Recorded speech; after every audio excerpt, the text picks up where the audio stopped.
Oh, Canada. Put on a suit, drink water, don't drink and drive. Hey, man, call your mother. It means nothing. It means nothing. Nah, they lying to you. It's about the money. Now you're more fluent.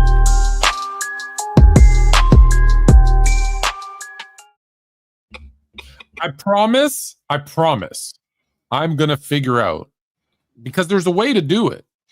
I'm going to figure out how to do this so that it's live on TikTok at the same time as everywhere. Yeah, I was looking into this screen key, and I was like, well, apparently I got one. I don't have one. I don't know how this shit works. I have one, but the TikTok Studio is only available on PC. I am a Mac user. I am too. And so there's a little tricky. Something I got to figure out. So, listen, it's not impossible. I'll figure it out. I'll get there. Especially knowing you, especially when you get to digging into that kind of shit. I didn't dive into it yet. So it's all good. We'll get there. More importantly, I have about 27 topics today. And so I'm gonna be honest. I'm gonna go through them a little bit quick. However, we got to start with the most important one.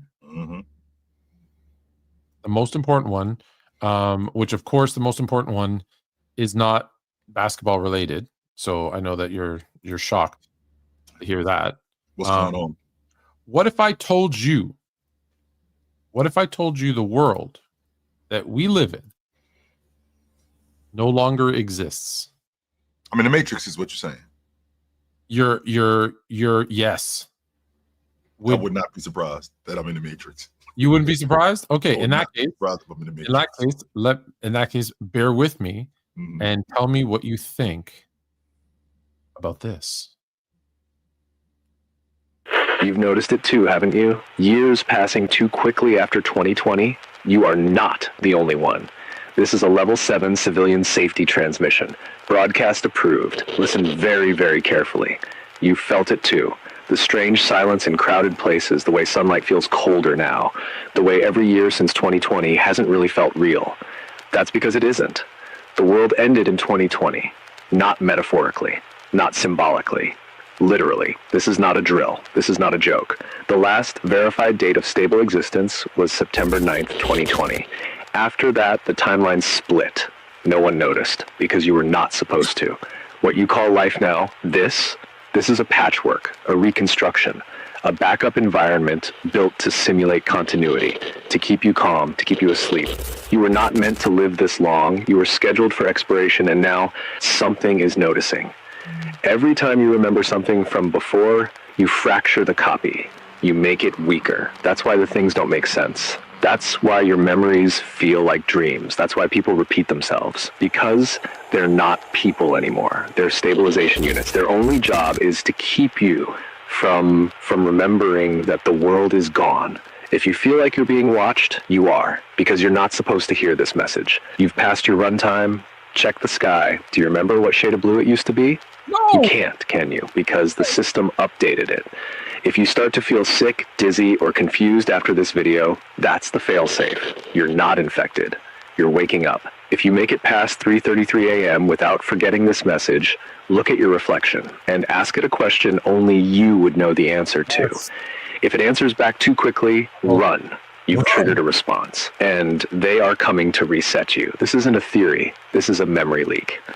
The world ended. It's a memory leak. What is happening right now? What is going on? What is happening right now? I love the world we live in right now because it is filled with crazy, and I love crazy. Everything you knew is a lie. I don't know it.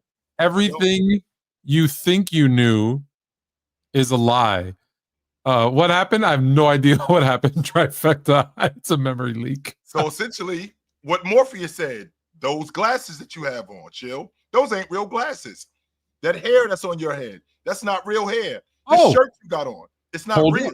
Go back to the hair on your head. You are of my vintage. You watched 106 in Park. right? I have. Yes. You watched 106. You remember AJ and AJ and Free. wait, and Free. Mm-hmm. If Hold you on. didn't have a crush on Free, something was wrong. Let me just reminisce on Free for a minute. About that. If you wasn't into Free, something was wrong with you. That was right. Yeah. You was a dude and you wasn't you're just into AJ a little too much. Yeah. Speaking of AJ, did you know all that hair was fake? It's all fake. Look, they're gluing on a wig. All them dreads were fake. You can go watch. I'm not gonna make you watch the whole video. That's true. I didn't know that. Like, there's a whole video of them showing him how long it used to take for him to put on his fake. They were fake dreads. Shit, they were fake dreads. Why? I did not know. I was expecting you to tell me, Tone, that's Free. That's AJ today. Since 2003, that's what you look like today. Probably, well, maybe. And I would have been comfortable with that because I'm like, okay, I'm in the Matrix anyway, so nobody really ages except me. But celebrities don't age.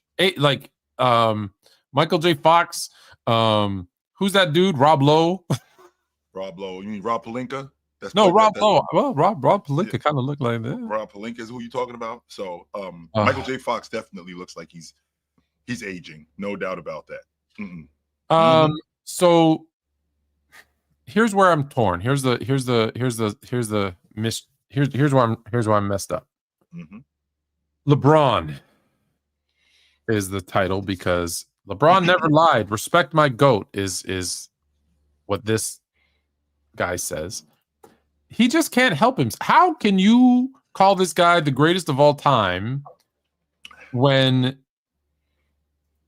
he just does stuff that makes you like his moves that makes you wonder, like, does he even know what the truth is? In this latest social media posting by 16th Sports. I thought he was hurt. I thought he tore his. No, he had a sprain. He said he had a sprained MCL or something like that. And just so you know, that was a month ago. So His it wasn't moves like that was like in this latest social media posting by 16th Sports. Point, Tone. Okay, sprains heal. What's the big deal? Big deal. Sprains heal all the time. Yes, they do. All the time? Yes. Sprains get better. Yes, they do. All right. How about this? How about you explain? God damn it, where is it? I don't. Where is it? Oh, here it is. I knew I had it somewhere. I have so many things. Not off topic, but there was a piece of camera work in the postseason of our game in Minnesota that I have never the eye in the sky cam in my fucking life. Yeah, like, I didn't know that existed. You're talking about the eye in the sky. Strip on Ant? Yes. I've never seen that computer work in my life. I would love to know if they took all the usual cameras, which I'm sure there's like 20, and could find the foul. Where the fuck did that camera come from? I've never seen it because Tone, I don't ever remember seeing that camera when they're going over plays. No. Listen. Let's keep the honesty here. Okay? Let's stay with it. Let's be honest. So to say I've never seen them use that camera angle for a replay, right? I would say, okay, you're being honest. Mm-hmm. Although I still don't believe you. Sure. You don't believe a word that comes out of his mouth. But anyway, keep going. No, well, because he's always caught lying. Because I know for a fact there's a million photos that you've seen and video that you've seen from that 100%. angle. I have seen that. You've never seen that angle. I don't know. And then he gets Steve Nash, to lie for him too and say, I've never seen it either. Oh my God. It's like this. Where's the camera even located? You're lying. Okay, Just hold on, say- Tone. Wait, Tone. We're doing too much now. Here's why we're doing too much. Because these are two different things. That camera angle is used as footage. Okay, it does exist. Nobody's arguing that point. Okay, nobody's arguing that point. That's my point. Is they're saying that's not his point, though. That's not his point. Yes, his it is. You want me to play it for you again? He just said when you get it, when you get foul, Tone, I've never seen them use that camera angle on a foul call. This right That's here, what you said. 100%. Not off topic, but there was a piece of camera work in the postseason of our game in Minnesota that I have never the eye in the sky cam. I've never seen in my fucking life. His effing life. He didn't say used for a foul. He never said in a replay. I'll keep going. I'll keep going. Hold on. I'll keep going. I didn't know that existed. I didn't even know that existed. Okay, well, that's a lie. We all know that because we've seen that before. That's not true. That's we a lie. 100% have seen that camera angle. You're talking about the eye in the sky. strip on Ant. Yes. I've never seen that computer work. Interesting. He's never seen that computer work in his life. Lie. Why, Tone? Life. Okay, wait a minute. Okay, Tone, you just showed. This is what you just showed me. You just showed me camera angles. You just showed me camera angles from above the floor. Yeah. 100%. When we are replaying, hey, hold on, nope. Go take a look at that. I have never seen that before. And that's what I think that he means. Because he's right. I've never seen the eye in the sky go, okay, wait a minute. That's the footage right there. Now, to your point, the stuff that you show me, I've seen Jordan flying through the air with that camera angle. I've seen Kobe Bryant. I've seen Shaq playing behind Olajuwon. You have seen that angle before, correct? Yes, For I have seen decades. that. 100%. I've So seen that angle before. I'd love to know if they took all the usual cameras, which I'm sure there's like 20, and could find the foul. Where the fuck did that camera come from? I've never seen it because Did that camera come from? So when you say they're talking about using it for a foul, the 4 times they said, I've never seen that angle in my life. Where did that camera come from? I've never seen that in my effing life.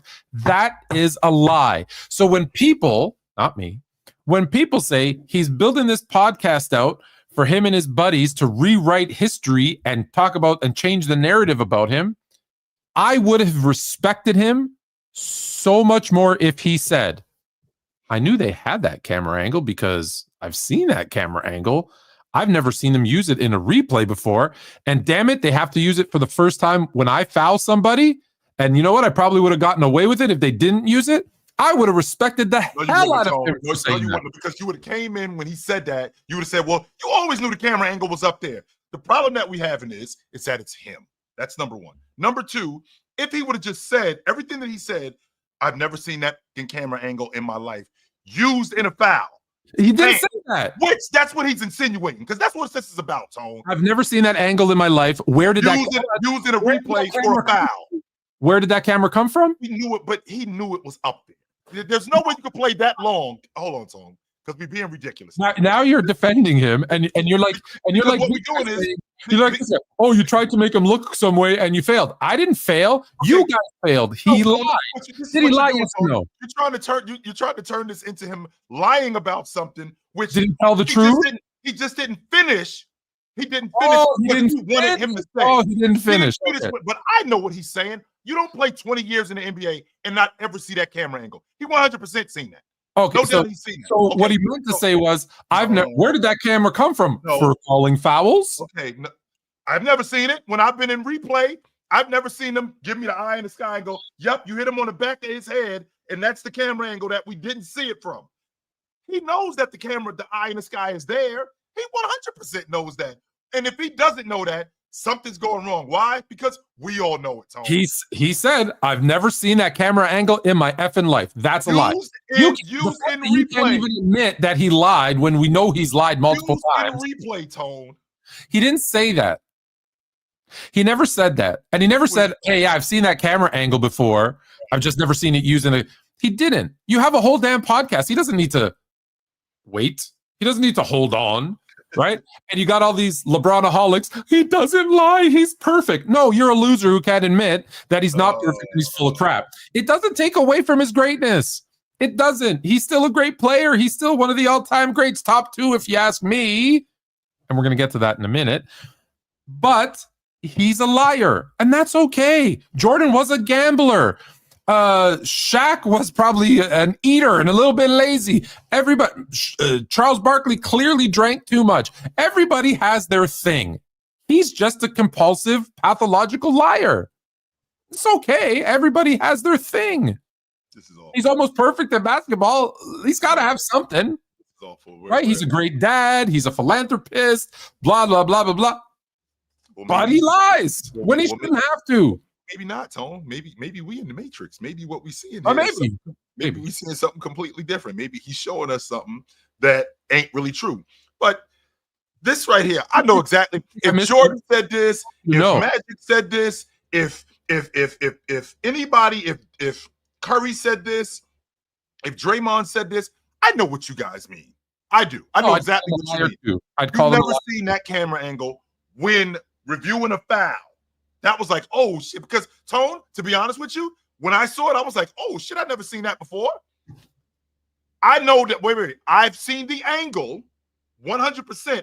I've seen it, but I've never seen them when they review it go like that and go to the eye in the sky. I've never seen that before. Do you know what I said when I saw it? You know what I said when I saw it? I said, I'm surprised they don't use that angle more. And that was my next. That was the next thing that I was going to say, Tone. I'm surprised that I don't see that more because I was like, oh shit, how come we haven't seen that more? But I never once said I've never seen that angle before because I know I've seen it a million times. Okay, I've seen that angle. And watch this. You want to really feel like you're in the Matrix? You want to really feel like you're in the Matrix? Go to Google and search that camera angle now. Because when I first did it, that I have that picture from weeks when it happened, the day that it happened. You can't find that anymore. Can't find what? That specific camera angle for him and Anthony Edwards? No. If you look up that angle, you say, hey, you top down from the key camera angle, NBA, it doesn't show it anymore. Are you kidding me? You want to really feel crazy? Because I went and I looked and I'm like, it's not coming up anymore. And I tried a different search and I tried 5 or 6 different search things.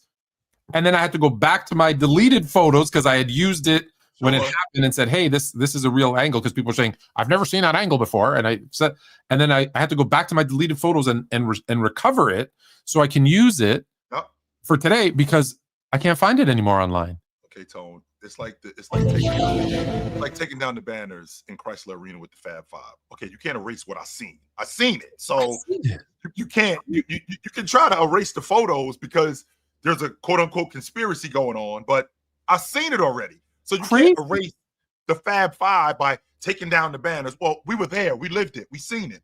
I seen the eye in the sky angles when guys get dunked on, or when guys shoot threes, or when we've seen it when the ball goes over the top of the backboard, when the ball hits the rim and goes to the top of the backboard and goes through. We just saw that camera angle a couple of days ago when Tyrese Halliburton hit that three.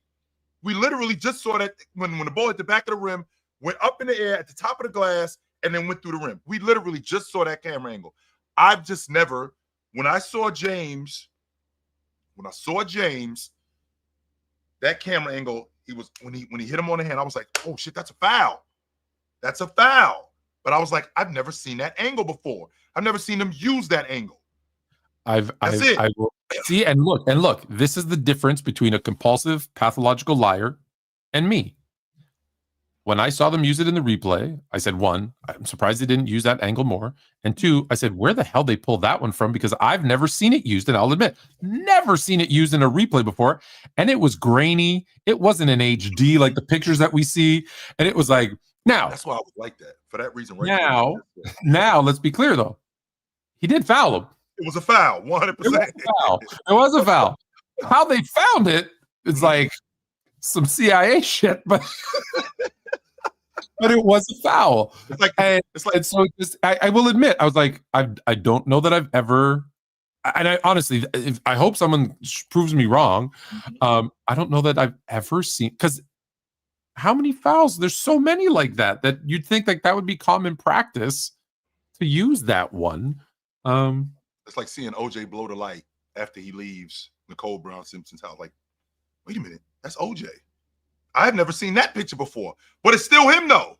Like we can't revert away from the fact that it's still him. Even if that's still an angle that I've never seen, we still have to state the facts here, Tone. And the fact is it was a foul. It was a foul. Yeah, 100% it was a foul.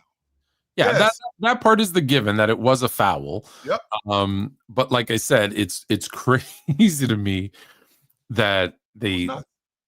Like I said, I just be honest. Just tell the truth. Just say, hey, I've seen that camera for whatever. I've never seen them use it, and I'm okay. I'm okay with that. I don't know. Whatever. Maybe I'm playing too much into it. Either way, I I've picked on LeBron enough for the first 20 minutes. So we're gonna, and this is funny because right now I'm about to say something or show something, and I know for a fact I'm going to defend him, and you're going to be incorrect. But you're going to go on the other side. We haven't talked about the All NBA selections. We did not. SGA, Jokic, Giannis, Tatum, Mitchell, first team. I think that's almost exactly what you had, by the way. Brunson, Curry, Edwards, LeBron, Evan Mobley, second team. Cade Cunningham, Therese Halliburton, James Harden, Cat, and Jalen Williams round out the third team.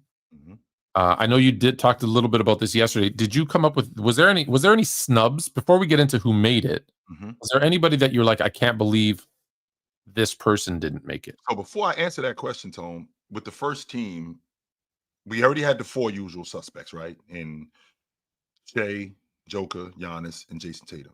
Yeah, I think that one's a given. And I thought Donovan Mitchell before the season started, and then there was a stretch where I thought him and Anthony Edwards were like this. And Donovan Mitchell ended up edging him out. The second team, I did not have Curry on the second team, Tone. I did not. I had moved Cat up to the second team. I had Curry on the third team. That's and I had it exactly like this. The third team, and when you want to talk about snubs, I only got one of these right. One of them. And that was Cade Cunningham. I did not have Tyrese Halliburton making an all-pro team. That was Damian Lillard. I did not have James Harden making an all-pro team. That was Trae Young. Move Cat up to the second team. Move Steph Curry down to the third team. And Jalen Williams, that spot was Triple J for me. That's who I thought was going to be an all-pro. Which, by the way, Tone, and my co-host here, being the business savant that he is, can appreciate this, that Memphis has dodged a huge 50 cal bullet because now they don't have to pay Triple J the max. And let's be honest, there was some shady business going on, and that's why. Some nonsense going on. Listen, this is for a positionless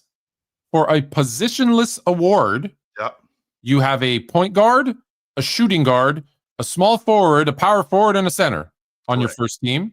On your second team, you have a point guard, a shooting guard, depending on if you want to argue about Steph and whether he's a point guard or shooting guard. Brunson, they both more like combo guards. Okay, Anthony Edwards, shooting guard, small forward / power forward, center. Okay, that one's a little bit more, I guess, diverse. You have three guards, a forward, and a center. Then you have a point guard, shooting guard, center. Yeah, okay. So maybe it is a little positionless, but the first team is dead on incorrect, by the way. Because when you look at statistically, we'll start. I wonder if I have it actually, and I can pull it up. But statistically, do you know who? First, let me start with my pick. Because I had Anthony Edwards on the first team, not Donovan Mitchell. But I also believe Anthony Edwards is the best shooting guard in the game. You have Donovan Mitchell as the top shooting guard in the game. So while I pull up something, can you maybe? Sorry, let's go to the snubs while I pull something up because it'll take me a minute. Okay, so with the snubs, Tone, like I just said, when I saw the third team, I thought Damian Lillard, that was Tyrese Halliburton's spot. I thought that he was playing at an all-pro level, and before he got hurt, he ended up missing like the last 3 weeks of the season. It's very much like what happened to Malik Monk. Before Malik Monk got hurt, I thought he was going to be the sixth man of the year last year, and he ended up losing out to Nas Reed. I had no idea that James Harden was even in this conversation. I thought that was the biggest shock to me. Absolutely. I didn't even think James Harden was in the conversation as an all-pro. I thought that spot was Trae Young's spot. I thought Trae Young this season, I think he was 23 and 11, 22 and 11. Didn't shoot the three ball particularly well, wasn't really efficient, but he wasn't that efficient last year. He wasn't that efficient in years past. He's always been a wildly inefficient guy. However, he definitely produces. And I feel like what he did this year, before Jalen Johnson got hurt, I thought that they were going to be a lot better. And the fact that he ended up, when Jalen Johnson got hurt, the stuff that he was doing as a distributor, I thought that he was going to be an all-pro this year. Now, from what I understand, and I was doing my homework on this, I mean, Indiana, like the first month or so, they weren't very good. But the next, I want to say, Tone, I want to say that like the next like 66 games, they're like 45 and 10, 45 and 11, what's what Indiana was. They were rolling. And Tyrese Halliburton was a huge part of that. And I didn't have any idea that he was in that conversation. But I thought that that was Damian Lillard's spot. I thought James Harden. I thought that was Trae Young's spot. And then Jalen Williams, who, this is all my fault with Jalen Williams. And the reason why this is all my fault with Jalen Williams, because even though I had Triple J in that spot, Tone, did you know that of the teams that have won, I went back and did some homework, the teams that have won 68 games or more, every last one of them have had 2 All-Pros. Every last one of them. The Bulls, we'll go as recent as the Warriors in 16. They had 2 All-Pros. They had 3 All-Pros because Draymond Green made the All-Pro team too. Then in the Bulls in 97, they won 69 games. They had 2 All-Pros. The Celtics in 73, they had 2 All-Pros. And then the Lakers in 72 with Jerry West and Chamberlain. So to win 68 games, I'm thinking to myself, why wouldn't I have Jalen Williams on an All-Pro team? And the reason why I didn't have Jalen Williams on an All-Pro team was because there was a stretch where Jaren Jackson was in the conversation for Defensive Player of the Year, which by the way, Draymond Green politicked himself onto the All-League defensive team and in that conversation for Defensive Player of the Year. But what Jaren Jackson Jr. was doing, I honestly thought that he was going to make the All-Pro team.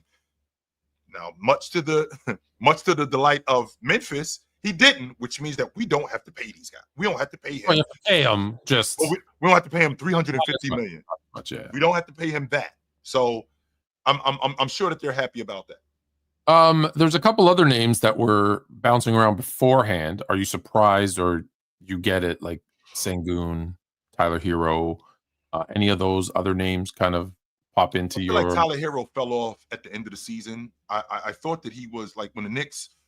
I think his fate was sealed when the Heat ended up dropping like 9 out of 10, and they just weren't very good, and he wasn't good during that stretch. It was the same logic that I had with Donovan Mitchell when they went on that West Coast road trip and they dropped 4 straight. And he was just bad. So I think he was shooting under 20. He was shooting under 30%, under 40% from the floor, and under 30% at the long ball line. He was bad all the way around when he went on that West Coast road trip. That's why the gap that I felt like there was a gap that had closed between him and Anthony Edwards.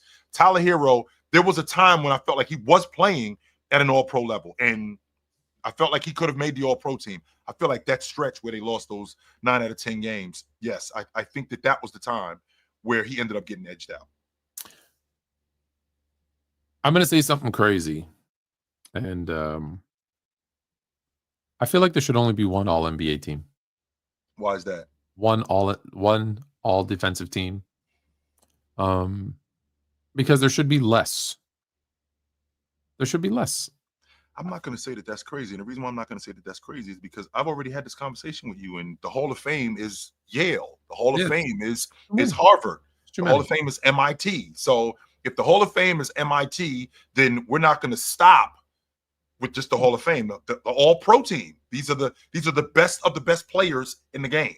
There again, I'll say the same. There's 150 starting players in the NBA. 10% of them should not be all NBA players.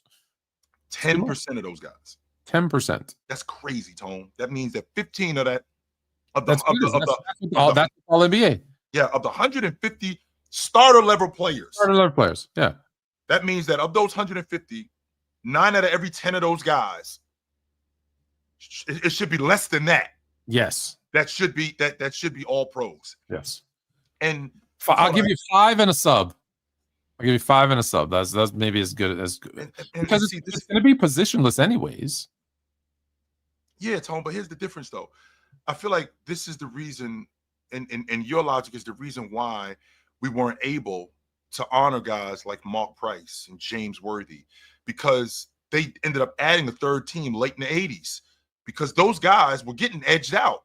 And we didn't realize, I realized, I'm going to speak for myself here, how good Mark Price was, how good James Worthy was. I'm sorry that James Worthy wasn't Jabbar good. I apologize that he wasn't Karl Malone good. I apologize that he wasn't Barkley good. That doesn't mean that that's okay. If I'm one of the 15 best players in a league amongst 430 guys, if I'm one of the 15 best players, you made the All-Star team. You're good. That's not enough, though. No, that's not enough. And I'm not gonna just relegate it to just making the All-Star team or being a All-Pro. Like, it matters if I'm a first team All-Pro. It matters that I'm a second team All-Pro. I'm taking the money off the table. Does it? Yes, it does. 100%. Do people distinguish between all NBA selections? Like, oh, well, he made 10 first team, 2 second teams. Yes, Bill Russell won the league MVP. He was second team All-Pro. That happened. Well, apparently, according to certain fan logic, LeBron James, there's no way you can be MVP if you're not first team. Yeah, Bill Russell won the league MVP, and he was second team All-Pro behind Chamberlain. Yeah, that happened. But wasn't it players that voted in the 60s? Yes, 100%. Well, that's why they all hated Will, because he was a dick. So let me first update. Minute 36 to play. Pacers lead the Knicks 37-32. Obviously, we'll keep you updated on that. So let me go back to my snub. So this was sent to me by someone who follows me on TikTok. He said, "Hey, what do you think of this?" This guy Choo Choo pulled up these stats and showed, look at like how LeBron leads Mitchell in so many of these categories. How can he be first team, Donovan Mitchell, and not LeBron? And I said, that's interesting, because I had a similar thought, although mine, like I said, was based on watching games and just thinking that Anthony Edwards was better. So then I pulled up this as well, and I'm like, damn, like statistically, there's no question. Statistically, which we know it's not just statistics. But statistically, there's no question that Ant over. So I was like, oh, I feel a little bit better. But let me, be fair and say, well, how do these three guys compare to each other? And I want to ask you a question, because you have a good memory. Do you remember what I said? Who was the best coming into the season? Who did I say was the best player in the NBA, or was going to be the best player in the NBA? This season, you didn't say it was Joker. No, I did not. You did not say it was Joker. In fact, I think you said it was your countryman. Incorrect. Because I said he has a fatal flaw. I said everybody you're talking about has a fatal flaw except for one guy. It wasn't Jason Tatum. I know that for a fact. Absolutely not. No, it wasn't Jason Tatum. You thought Philadelphia was exactly what they turned into. So we're going to take Philadelphia off the table. You didn't think it was Luka. I did not. Who's the best player in the NBA? I'm sorry, Tone. I'm drawing a blank. LeBron James. Remember, and you all thought I was nuts when I said LeBron James, I think, is still is the best player in the game, because he's the only one who doesn't have a major flaw in his game. And the only reason you won't say he's the best is because you're comparing him to himself. You did say that. Stop comparing him to what he was 10 years ago. Compare him to his 2018 LeBron. You did say that. And compare him to his again, we're just speaking statistically for a second. When you pull the three of them up, statistically, he's your first team All-NBA. Statistically, 100%. I'm not going to argue that point. And let me say this. So if he is the guy that should have gotten it statistically, when I see that he is still the guy that makes my team go, when I see that he's still the guy who's the only body apparently who can step up and actually play defense when you need to on my team, I don't have a compelling argument to give anyone as to why LeBron James wasn't first team All-NBA. Winning does matter, though, Tone. And the reason why I say that is... So, let me quickly say, let me pull that back up again to say the only thing that Donovan Mitchell has over these two guys is that the Cavs were 2-0 against the Lakers and they were 2-0 against the Wolves. And not only were they 2-0 against the Wolves, I think does that matter? Yes, 100% it does. And here's why it matters, Tone. I think that when Cleveland played Minnesota in Minnesota, and you could fact check me on this, I'm not 100% sure, but I vividly remember them playing I vividly remember Cleveland playing Minnesota. I think he put like 36 or 38 on Anthony Edwards that day. I mean, like I said, you can fact check me on that, Tone. I'll check. I'm not 100% sure. Yeah, first let me deal with this real quick. Michael Jordan is correct. You can't stop criticizing today's greats. He told everyone to stop. When did that happen? I don't know. When did that happen? That's a good question. Wait, when did that happen? Please, Barry, elaborate. Because we don't like to spread lies. No, we don't. We definitely deal in fact. So again, and Tone. So do you think because he won the head-to-head matchup and had a good game against them that propels him ahead of them? I think that has something to do with it. And on top of that, you, Tone, are one of the biggest conspiracy theorists that I know. I'm a conspiracy theorist. You are one of the biggest conspiracy theorists that I know. So in 2021,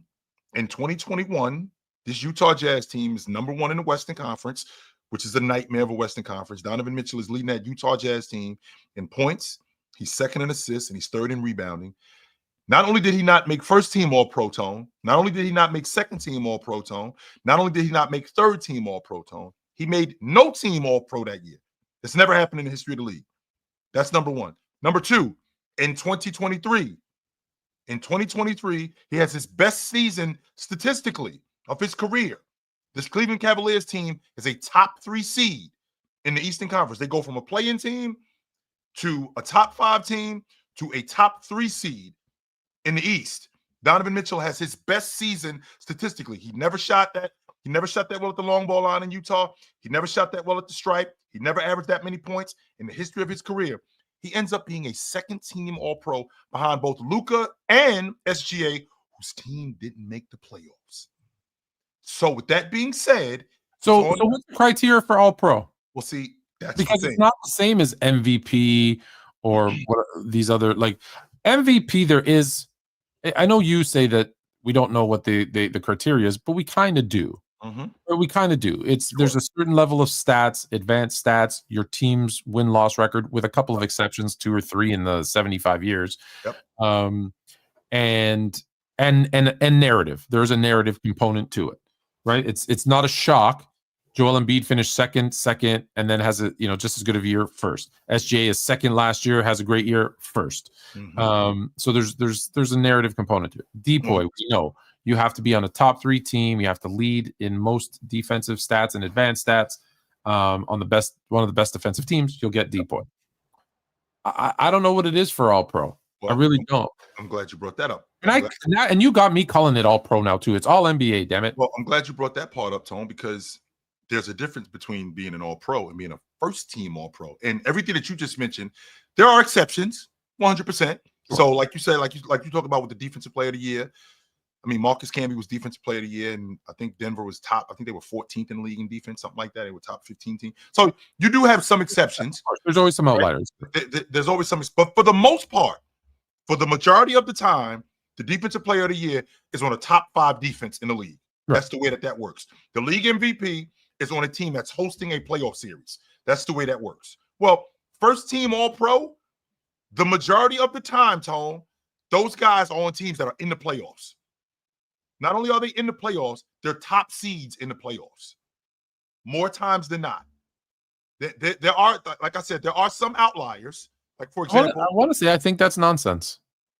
Okay, so let's go back. You're right. I'm not saying you're wrong. You're right. What I'm saying is I think that's a bad way to look at it. Well, because if I'm a great player on a terrible team, like that's not on me. But see, here's the thing, Tony. You're a football guy, and as a football guy, that's the separator in pro football. Like, we don't care that the Raiders are 4-12. If Jacobs is averaging, if Jacobs ran for 1,800 yards, he making All-Pro team. It's that simple, right? So if my team is 20 and 62, but I'm putting up 40. You lead the league in scoring, Tone. You average 38 a game. You average 13 a game. And I don't make the All-Pro because my team, the other guys stink. Oh no, that's not to say that you don't make the All-Pro team. It's a different standard. Just like you talk to me about standards all the time, there's a different standard for being a first team All-Pro. Yeah. First team I get. First team, I'm okay with first team. Because we've seen guys, because we've seen guys, right? We've seen guys who made the All-Pro team and their team didn't make the playoffs. We saw, if I'm not mistaken, Tony, in 22, LeBron James, he made the All-Pro team. The Lakers did not make the playoffs that year. He made the All-Pro team. Steph Curry. So you're saying he shouldn't have, though? I have a problem with I have a problem with guys. I think he was second team All-Pro that year. No, he was third. I take that back. But I don't have a problem with you making an All-Pro team. When it's first team, no, that's a different. I feel like that's a different stratosphere that you in when you're a first team All-Pro as opposed to being just an All-Pro. And like I said, there are some exceptions. Curry in 21, he led the league in scoring. His team actually made the playoffs, but they had to play in the play-in. They were the 8th seed, but they had to play in the play-in, which is some nonsense. And then you had SGA and Luka, who both missed the playoffs that year. I think it was 2 years ago. That was the year that Donovan Mitchell was second team. But other than that, being a first team All-Pro, I always felt like you represent the best of the best.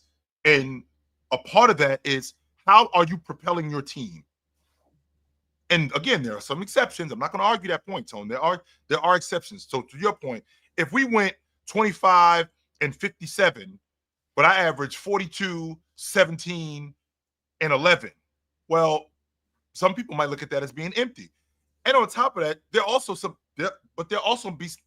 might be some people who'll see that and be like, well, damn, he might be the league MVP because he's clearly the best player in the game. Because that's what they do in baseball. We don't care that Colorado is in 4th place in the NL West. We don't care. I think it's easier with baseball because there's so many statistics, right? Between batting averages and on-base percentages and quality at bats and WAR, and like it's statistics till you die, and so you can tell even if a guy's on a bad team if he's doing well.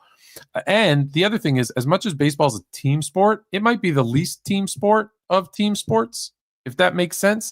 Like, because when I'm up to bat, I get it. The fielders can dictate something for the pitcher, but as a hitter, I'm hitting, right? Like I'm alone. When the ball's coming at me, like and the error's on me because I drop it, that's on me. My team can't help me catch the ball. Right. Like I said, with the exception of pitcher, who has a team of fielders behind him that could help him get out of innings by making some plays. And again, it's the least. I'm not saying it's not a team sport. I'm saying it's the least team sport of the team sports. Whereas with football, for example, like a quarterback, you could look at a quarterback and be like, man, he stinks. He's only completing 48% of his passes. And then you look and it's like, yeah, but 10 a game are in the receiver's hands and he's dropping them.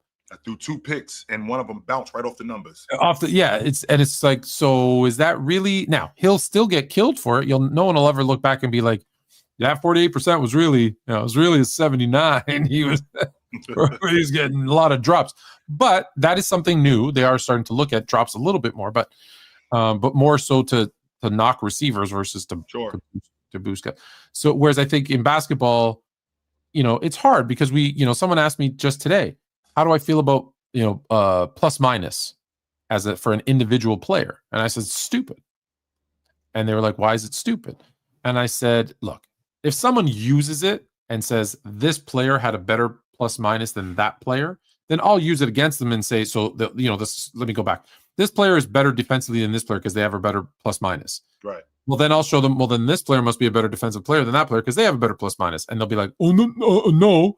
So that's the only time I'll use it, is to debunk someone trying to say something stupid. I still don't understand plus minus. And we had the guy who invented we talked to the guy who invented it, and I still don't understand. But plus minus you understand. I think it was box plus and minus, but box plus minus that you didn't understand. Yeah, box plus minus is the one I didn't get. And so plus minus is simple. It's every time you're on the court, every minute that you're in the court, how many points did they score? How many points did you score? And it's the net difference. The problem with that is Am I playing against starters? Am I playing against bench players? Who are the players that are on the court with me? Right? Like, if I have a guy who's averaging, if I have a Giannis who's scoring and defending, and I've got good defenders, good shooters, whatever, it doesn't tell you much because it's about the 5-man unit and who you're playing. If I come in as a role player and my team is down 30, right? And hey, they put in their bench guys and I come in and we go on a 10-0 run. Oh, look at my box plus minus is plus 10. I must be really good. Nah, dude, it was situational too. So that's why I say I think it's just a stupid one. The fact that he didn't know box plus minus was actually kind of Tone, I just want to address this really quickly because this shit boils my blood right here. Yeah. Individual awards and accolades should never have to do with team success. Only in Cleveland, only in Cleveland channel, then you should watch that only applies in tennis. That only applies in golf. When I as an individual, I am enhancing my unit. I'm not out here by myself doing everything by myself. My guys are enhancing me and I am enhancing my guys. The reason why we score as much as we score has a lot to do with me, and it has a lot to do with them. I'm putting them in position to score. Also, in addition to that, as a defender, I'm putting them in a position to be better defenders. I'm putting them in a position, just like they're putting me in a position to be a better player. Stop making this sound like individual players aren't responsible for how good a team does. I'm sick of hearing that from you dudes, man. I'm tired of that shit. That shit boils my blood. If we had a bunch of dudes who was just 10 points a game, and that's why, let me rephrase that, Tone. There's a reason why we don't have a team with a bunch of guys averaging 11 points a game winning. There's a reason why we don't have that. There's a reason why we don't have a bunch of guys winning where they're averaging 12 points a game. No, because somebody has to stand out. Somebody has to stand out and not only be the best player, but enhance our unit. We all aren't the same. That's not the way that works. I'm tired of hearing that shit, man. I'm sick of it. Well, you're not going to like what I'm about to say then. Although I'm not to the point where an absolute like that one, it should never. But it like I said, I just finished saying it's tough to put an individual accolade on. It's okay. I don't know if I did that. I'll do it. It's tough to put an individual accolade based on team success. And I know we do it all the time with every award, but it's like, for example, I'll use your guy. When they're all healthy, Jason Tatum has the deepest roster, I would say, in the NBA. We're seeing OKC be in that conversation too. But when the season started, we all would have probably agreed that it was Boston. So if he has, good advanced stats, like I said, box plus minus, he's putting up his numbers. You can't focus in on him because he's got, a secondary score or this or that or whatever. There's so many, and now I see another guy who's on a team where he's the primary scorer. There's no number two. So I'll use Jokic, although he has a secondary scorer, but Jokic is the guy on that team. Like there is Jokic and then there's a gap. Well, defenses should be game planning for him. And I'll know it's difficult to do. They're going to game plan for him. So when he puts up numbers and then Jason Tatum puts up numbers, you can look at those. And if they're the exact same numbers, you'll say, well, Jokic's are probably worth a little bit more because teams were more focused on what he was doing versus what Jason Tatum was doing. And so now that's tough. There's a flip side to it. And then someone will come to you with the argument and say, well, actually, when you're on a good team that has a lot of good players, well, now you got to share the ball a little bit more so you don't get as many opportunities. You don't get as many field goal attempts. So that's why I struggle with it, because on the one side, I see what that guy is saying, or girl, I don't know, that I don't want to put team accolades as an individual. This person won 6 rings. Well, it takes 10 people, a coach, an assistant coach, a trainer, a GM, to win a ring. But we always say that person won. I get that, but also at the same time, well, that person did.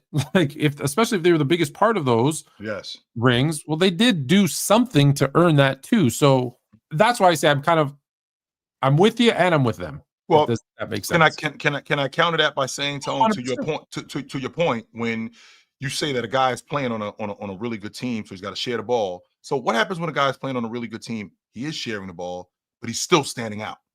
That's still going on. That's what I'm saying. That's why you got to give him that credit, right? And that's why I have that's why I have such a difficult time with That's why I have such a difficult time with the idea of what he said about individual accolades should not be awarded for team sports, because again, when you're playing on a team with good players, you should be doing work. Here's the difference though, Tone. We've seen a lot of players play on good teams and they're not as good. But we've seen a lot of players play on teams which aren't that good, and we see that guy elevating that team. We see that guy elevating that team.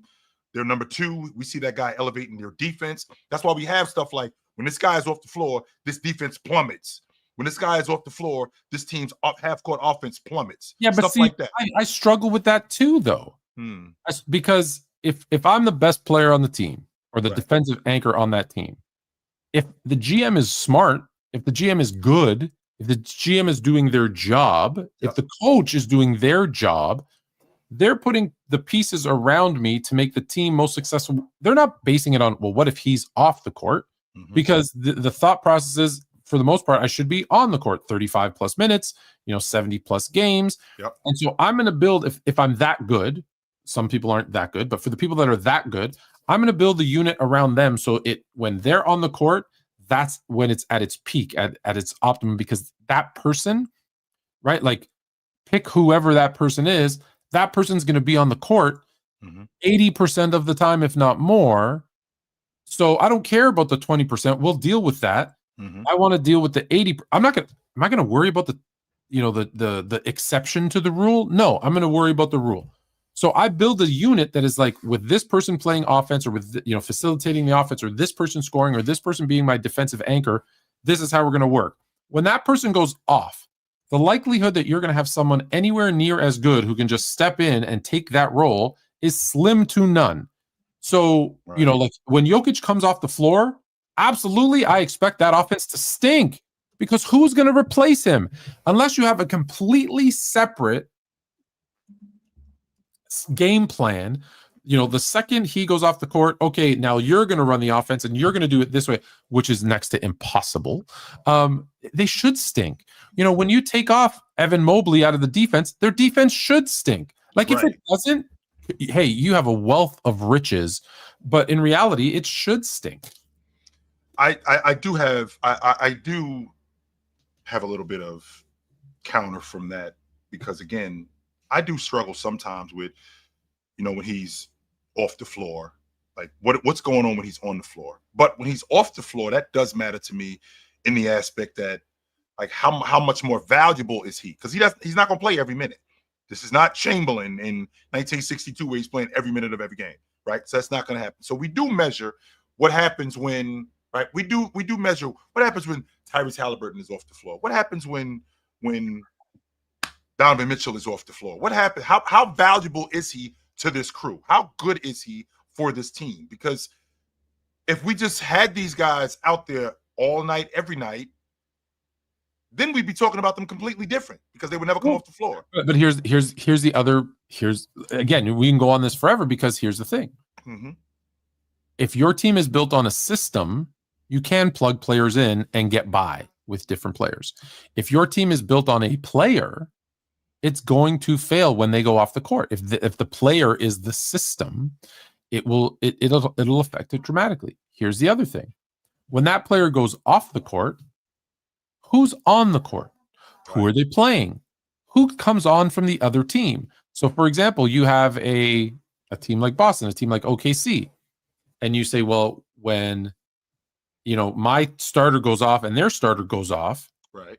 Well, they've got a 6th, 7th, 8th, 9th man who the drop-off isn't as huge as our drop-off is. So now my guy who's had to stay on, my starter who had to stay on, is going up against guys that are still not as, there isn't that drop-off. And so you're going to say, let me rephrase. Yep. When my two starters go off, there's a drop on one team and not as much drop on the other team that's deeper. Well, now those two things, now that person looks better because his team sucked. versus Tatum when he came off, because Tatum has guys who are, like I said, 6th, 7th, 8th, 9th To person. supplement him. Yeah, to supplement. Whereas when Donovan Mitchell comes off the court, who's scoring for Cleveland? They have a problem there, right? That's been their problem. When Jokic comes off the court, what happens to their offense? So it looks like they're more important, but they're not. Right. Fair enough. Okay, so let me. So I got the answer that I thought I was gonna get. So nope, MJ is reportedly coming back to try and dismantle the toxic narrative, his own legend. All right, so Barry, you've fallen for a scam, my friend. There was a fake article. We debunked this last week, but you weren't here.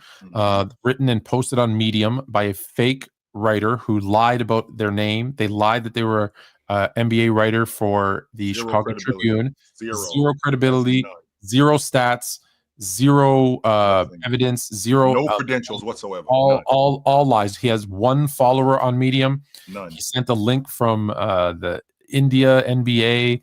And then another person from Essentially Sports that had 0 followers. That has there's no truth to that article. So I'm sorry that you have a something with MJ and MJ's fans, but unfortunately, yeah, that is one. Barry, what I'm the most excited about.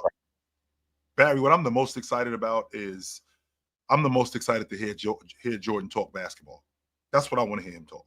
I want to hear Jay talk about the game. That's what I'm. This whole Tone and I don't even talk about the GOAT debate. Tone, when was the last time we had that conversation? It was about a year ago, maybe a little bit longer. I was thinking at least 2 years ago. Yeah, it might have been 2 years ago because we had the discussion. I made my points, you made your points. I made good points, you made good points. We're not changing each other's minds. And I've said this a million times. There is a valid argument for both. And let me say about Jordan for a second. You are not going to hear controversial takes from Michael Jordan. If that's what you're expecting, like my fans are toxic, like even the fact that someone believed, like we've proved that story was a bold-faced lie, but even someone who ever believed he would say that doesn't know anything about Michael Jordan. Right, there's still a brand that has to be protected, guys. There is still a brand that Republicans still buy shoes. Yes. Right? He is going to say, when someone says compare this era to your era, he'll say I can't. It's really different. The guys today are exceptional. They're great shooters. They're very athletic. Our guys were built a little bit different. We were made to play, inside out, and there was post games, and it was more focused on defense. And you had one scorer on the court, a rebounder, defender. Now these guys have a different skill set. Like he'll be very, and all that stuff is true. That's how I talk because it's true. But it's a different skill set. They're asking the players to do different things. It's a different game. Let's focus on what they're doing. Yeah, there's a lot of good talent. I've said this. There's a billion more people. To think that with a billion more people, 75 years of footage, nutrition, diets, workout plans, etc., people aren't going to be athletic and talented is ridiculous. It's not scripted, Tone. I'm not going to say scripted. It's not going to be scripted, but he's going to be careful with what he says. That's where I was going, Tone. It's almost like he knows exactly what to say, and he knows exactly what not to say. He's been a PR dream for 50 years. Guys, it's not going to change. He's not going to come out and say, I'm the GOAT. I feel like when I went 72-10 and won the NBA championship, that made me the GOAT. That's not him. That's not going to happen. That's not his thing. He's not going to say, I love this book, even though I can't tell you one quote from it. It's not his. Why you think he was crying why you think he was crying in the Last Dance? Because this is how people are going to perceive me. Like, wait a minute, I can't control this narrative, which is later on we found out because Tone, you know me. I was a Jordan guy. You couldn't tell me shit about Jordan. Nothing when I was younger. Just like I couldn't tell you nothing about Magic. You couldn't tell me nothing about Jordan. It's actually funny because I was not a Jordan guy and I would tell you tons of shit about Jordan. Remember what I told you? I think he paid someone to give Magic AIDS or HIV. Like, I truly believe that back then. You couldn't tell me nothing about Jay. You couldn't say nothing to me about Jay, only to find out years later that, you know what? Jay had a great PR guy. That's really what this was ultimately. He had a great PR guy. He is not who I thought he was. But again, I was 20, right? I was 21. Sure. So I was living in that fandom as a 21-year-old kid that's who I saw him as, right? I didn't see him as anything and else. I was a hater. Yes. I hated him. I Right. hated him. That's how I saw him. So you're not, but to your point, Tony, I can tell you guys right now, you're not going to get that.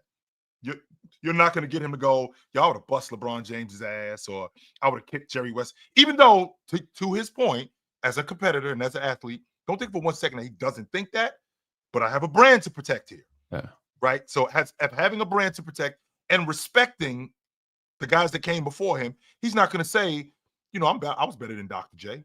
Yes, I was way better than Elgin Baylor. He's not going to say that. I promise you that. Yeah. And I'm not going to read it all, but I'm reading through, like, he's literally copy and pasting this stuff from this ridiculous article. It's not real. I'm sorry. I'm sorry that if that burst your bubble. But listen, are some of Jordan's fans toxic and haven't moved on from the 90s? 100%. Are some of LeBron's fans toxic and don't know what the hell they're talking about? 100%. Are some of Kobe's fans insane and have no idea what they're talking about sometimes? 100%. That's why you come here where we have actual conversations. I literally, a month ago, I'm surprised I didn't tell you, I ran into a dude who had a Jabbar jersey on, and he older than me, and he thinks Jabbar's the GOAT. I told you about the guy that I play basketball with, right? Yep. Did I tell you about? He's the guy that introduced us to Scott Morrison, the assistant coach of the Utah Jazz. Yep. JJ. And JJ, I keep telling JJ to come on the show, but I think he's a little camera shy.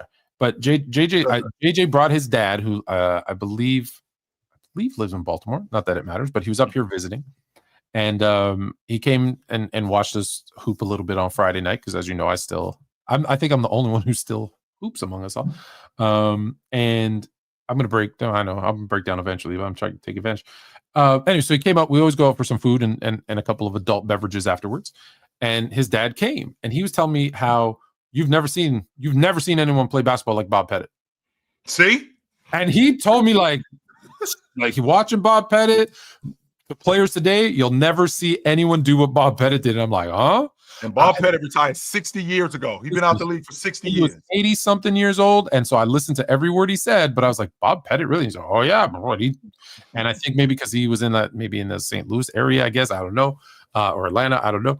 But yeah, he was big on Bob Pettit. And I'm like, I said, oh, you would have loved the fact, like, I think Bob Pettit did his, I haven't seen him do an interview since, right? Remember, we had Bob Pettit on the Hoopstorians, which is coming on at 10 o'clock, by the way. Be sure to check out Tony Styles and then so and then you still get people who just refuse.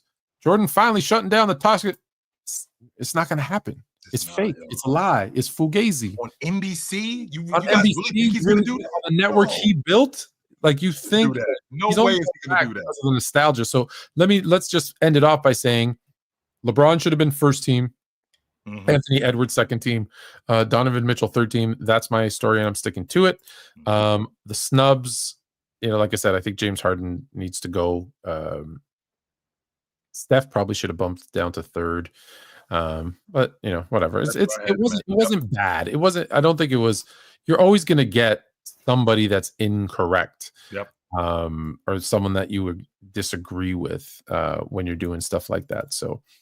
Let's move on because we have a lot. This one will probably be quick, but I do want to talk about it because I think it's history repeating itself. Is always. Do you think? Do you think? No. Are you sure? No. Are you positive? No way. No way, Tom. No way could this happen again. No way. Mm-mm. There's no way that this could happen to these dudes again. No way. Mm-mm. There's no way it could happen again. I think this team that this team is better than that team. I'm going to start there. I think that team has way more holes in it than this team. That's number one. Number two,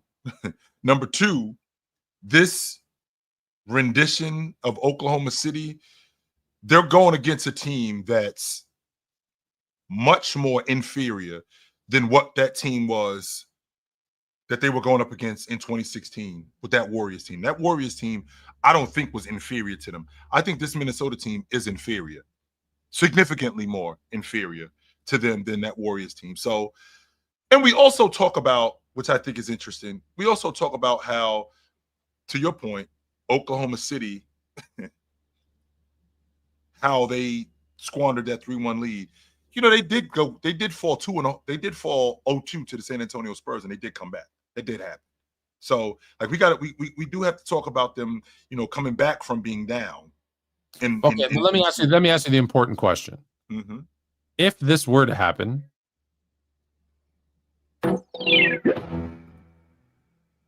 would SGA jump ship and go join Minnesota? Oh, that would be some bullshit. That would be some. I'm definitely in the Matrix if that happens. 100%. If they were to lose, Mike Conley is getting up there in age, so you know he could slide in and take his spot pretty easy.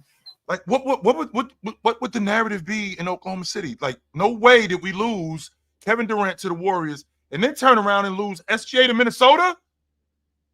Are you kidding me? After they came back and beat us, being down 3-1, no way. It might be time. It might be time to move him back to Seattle. I was about to say it's a curse for y'all stealing their team. That's what it is. It's a curse for y'all stealing their team, and y'all never gonna win because y'all stole their team. That's the only thing I can think of, Tone. If they lose 100%, it'll be the curse, and it'll be this guy. They had a good game plan, making us get off the ball. Especially for me, man, it was super in the gaps. I made the right play all night, so I don't really look at it like I struggled. I didn't get enough shots to say I struggled, so that might be how you guys look at it. But yeah, I didn't struggle. He didn't get enough shots to struggle. Well, the reason why he didn't get enough shots was because of Oklahoma City's defense not allowing him to get enough shots. It wasn't like he just didn't shoot the ball. No, when he got off the ball, he couldn't get the ball back. When he did get the ball, their defense was designed to slow him down. He was getting the ball 35 feet away from the basket instead of getting the ball 25 feet away from the basket or 20 feet away from the basket. Tone, you as a guard coming off screens, you are taught how to come off screens to get the ball and shoot the ball. Yeah. When I see a two guard playing off the ball, when I see him doing this and he's got this arm out, Tone, the basket is over here. Why are we going this way? Continuously going this way. Well, I said this earlier and I stand on it. Ant has to learn how to play off the basketball more. I think that's one of those things in this offseason he's going to have to learn. He's going to have to work on that. There's going to be some tape.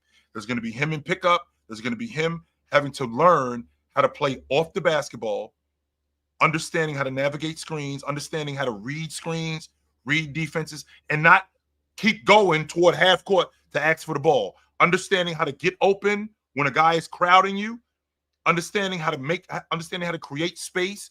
I don't think, because Ant is so used to playing with the basketball that he doesn't know how to play off the ball like an actual two guard, or in your estimation, Tone, Steph Curry. He doesn't know how to play off the basketball like that yet. And I think that because we live in an era of positionless basketball, that there are no real positions and guys don't have to be in specific spaces. Yes, you do. But you do, and that's what drives me nuts is and look, it makes it harder to teach players the game because I got to teach everybody on the court how to come off a screen and catch it in a position to attack or to shoot. You know, kids don't even know what the hell triple threat is anymore. Sure. And it's important. And so, but here's the thing with Ant for me. Mm-hmm. I think Ant has fallen in love with the three. And I think the way his three ball goes, his game goes. Mm-hmm. When he's hitting it, he drives more. He's more aggressive. He attacks the rim more. Mm-hmm. And when, like last game, he goes 1 of 7, it takes away from everything he does. And it's like, no, that's when you're supposed to be more aggressive. Sure. Right. When the deep ball's not dropping, that's when you got to be more aggressive getting to the rim. And I think I don't want to use the term passive. But I think he, when you're saying like he's coming off a screen and going this way towards center, towards half court, well, you're taking yourself out of the play so that you can just get it. And then, you want to play. like James always says, you want to play ones, you want to play ones. Like that's what they want to do, and it's not, you can't win like that consistently. You will never win like that. You can win, but you can't win like that consistently. Not in today's NBA. It's impossible. It's impossible again, Tone, when you have a guy who is as talented as Anthony Edwards is, to your point, when we get to the pro level, these are things that you should know. Like I shouldn't have to teach. Like you said about teaching these guys how to come off screens, how to teaching. We're at the pro level. This is stuff that I learned in 8th grade and 10th grade. But that's what they're not teaching it anymore. They're not learning it in the 8th grade. They're not, because here's what's happened, and not to go on a rant, so I'll keep it quick. But here's what's happened in the 5th grade, 6th grade, 7th grade, 8th grade. Watch the videos. All they care about is winning. They're joining these AAU teams. They're traveling, and the coaches are getting paid to take these teams out and travel and win games. And if they don't win games, the players leave and go to a winning program, and now they have a bunch of losers. So they're like, no, we got to win. Well, how do we win? Well, it's not going to be teaching fundamentals. That's not how we win. We win by doing this. And they'll make the game janky. They'll make the, whatever. They'll do whatever it takes to find a way to win.